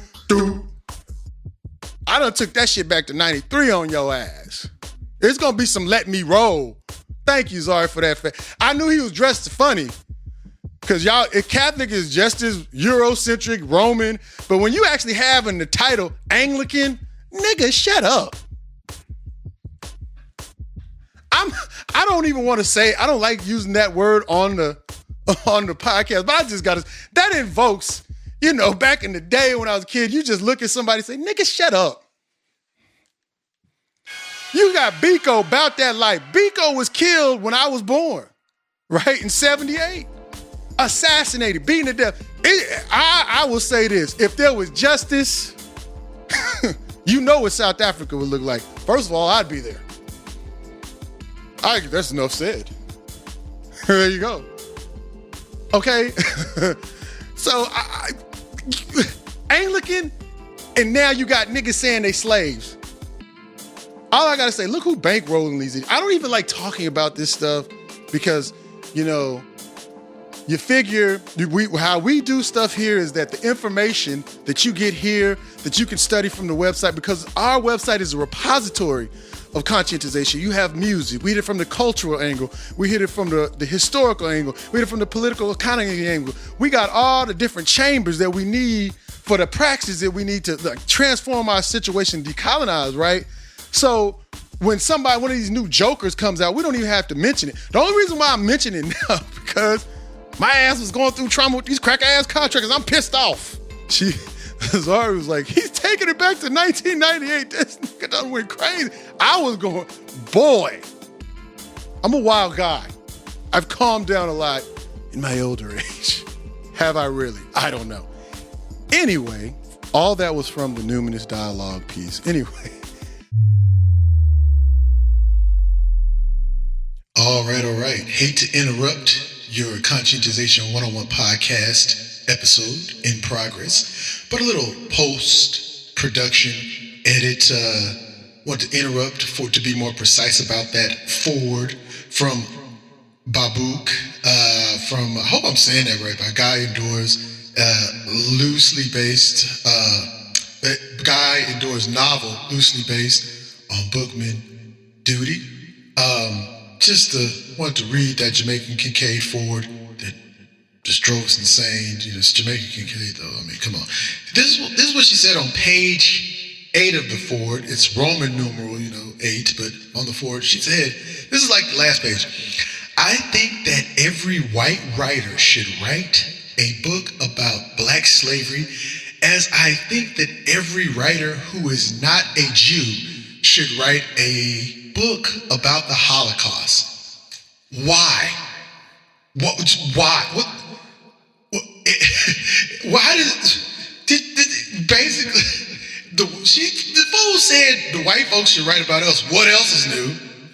And then she said everybody should just worry about the Ashkenazis. What happened to the Ashkenazis in Germany? Everybody. I mean, jeez. And also, it was Steve Biko's I Write What I Like. The preface was indeed written by Desmond Tutu. So there you have it, So now back to your regularly scheduled Conscientization 101 podcast episode in progress. Peace.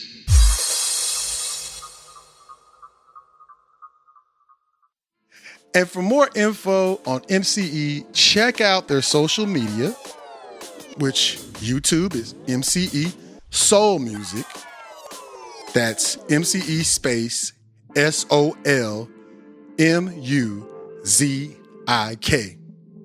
Instagram at MCE Soul Music. Facebook, MCE space Soul Music. Do a Bandcamp search for MCE and an Amazon search for MCE. Links for music in this episode are available in our show notes. Links for MCE's social media, Amazon, and Bandcamp searches are also available in our show notes. Link to Brother Obafemi's children's book, Every Day is a Sunday, is available in our show notes. And don't forget, when you visit us at conscientization101.com or c101magazine.com, sign up to our mailing list for exclusive information and downloads. Support 100% independent media. Also, don't forget to check us out on Twitter, now called X. Okay, jeez, because tech giants changing shit. You think you got it? Change it up on you, man. And on X, it's at Conscien1. That's CONSCIEN1. On Facebook at Conscientization 101. And Instagram at C101 Editors. Oh, another book I just finished reading. Sorry, I'm sorry. Zara's like, what the hell are you doing? I just want to say this. Another book I read, Roxanne Dunbar Ortiz, An Indigenous People's History of the United States. Very good book. I recommend it. We're gonna put it up, but it was a very good book. Just finished that one. Like she said, one of the things they had to do in acculturating and destroying and genociding the American Indians was to get them on the monetary system, right? Like they did in Africa. Like in Babook, it says they said Africans, it was hard to get the Africans to first capture slaves, right? For these crackers, because they were saying, well, we'll give you these little trinkets. The Africans said, we got everything we need. So you know what the crackers did? The crackers went and burned all the trees and burned all the vegetation and poisoned their lakes. So then they had to they destroyed their economy. They burn your house and then they say, how can I help? And then you know how the crackers said they can help in Africa? Well, if you just go capture 2 of those people over there, bring me 2 of these people over here, and we'll take care of you. Don't worry about all your food got burned in a mysterious fire. The same thing they did here in the United States. They killed a buffalo. When they killed a buffalo and killed their way of being self-reliant, sovereign people, then what do they do? Hey, how you doing? We the traders. We the Daniel Boone types. What you need? Right? Give up some of this land. Go to war with some of these people. And they got them on the monetary system. That's the point. They got them to value money over their land. Because if you have land, you can create your own economy. You know how Negroes say, I can't get free until I get economic freedom. Negro, don't you know it's politics which determines your economics? It's not the other way around. You gonna run away from the plantation when you get all your fat back and hog maw and shit like that. I'm gonna run as soon as they give me all this fat back. Then I run with your sister Harriet. Negro shit. Yeah, so I'm just saying, you get your reparations, and then I was gonna buy that new blonde wig. This is a dude talking. He's gonna buy this new blonde wig. He gonna put it on. He gonna get his lace. He gonna look like RuPaul. That's what they promoting now. So he gonna get that. Then they gonna inflate the price of that blonde wig. It's gonna be your whole reparations check. But it don't matter because you just got to be you. Got to express yourself, as RC. They do say that. Self-expression is the highest form of self-actualization. So think about that whole reparations thing when you're thinking about something that can repair us as a people coming from their monetary system that they control. They can control the means of production. They control all that. And you're thinking that's going to be a panacea. No. If you're talking about nation, you got to build an interlocking institutions. And can't nobody give you that because their nationhood, their sovereignty was built at the destruction of ours. And the game they want to play is that some kind of way this shit can stay all intact and then you can be quote unquote economically free. You'll still have those cracker contractors in your house. I'm not letting off that shit. That shit traumatized me. Zari says, even as a black entrepreneur, I don't know if you heard that, even as a black entrepreneur, all they do is black entrepreneur. That don't even sound right. These crackers running everything. I'm a black entrepreneur. Now, all right, after all that, right, we're also want to let you know we're working on something special to make distributing our media more amiable, okay? More details on that as we get closer to getting this done. Not trying to be cryptic on purpose, but we will share more details when we know it's a go, like that RBG song, on this endeavor for show. You know what I'm saying? So we just want to know, we don't want to say, yeah, we're going to do this and we're doing that. We just make sure it can be done. Then we'll let you know how you can be more amiable in distributing our media. So until then, we will be releasing a new podcast episode real soon. We already got that interview in the can. So stay tuned. We got some real exciting things planned for the future. Ogun willing. Okay? Ogun willing. Ogun willing. And contractors be gone. In the meantime, we're going to leave you with Brother Obafemi discussing the motivating drive behind MCE's upcoming EP, Food, Clothes, and Shelter, dropping 12/21/23. Available on all digital media platforms. All right then, keep those contractors out your house. Peace.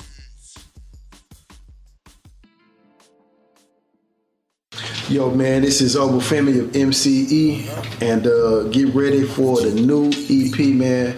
It's going down. Food, Clothing, and Shelter, the EP. Yo, so, man, we were just thinking about what's the basic essential needs that we all need as human beings, man. And food would be at I would say the foundation of that pyramid. You know, we all, no matter rich or poor, black, white, red, yellow, brown, whatever, man, we all need food sustenance. But not just the physical food, we need the mental food and the spiritual food in order for us to grow and develop, man, as human beings. You know, the clothes is just that aspect of from our character, you know what I'm saying? What type of person we are. That's really our clothes, you know what I'm saying? That's the jacket we put on every day. That's what people know you is by your character, you know what I'm saying? So we get caught up in the brands and all that. And then of course the shelter, man, is our home. Whether that's, we say, the United States, North America is our home, the continent of Africa, Earth is our home, you know what I'm saying? Or heaven, the cosmos is our true home, you know. Your home, they say home is where the heart is. So we want to provide this essential survival toolkit, man, for your mind, your body, and your spirit. So get ready. 12/21/23 MCE, Food, Clothing, and Shelter. Get that. My thoughts and our words, my faults, I carry with me, I vote my mind thoughts and I post them very deep in my paint. I very deep in the coast, was very cheap before the game. Conscientization. Life.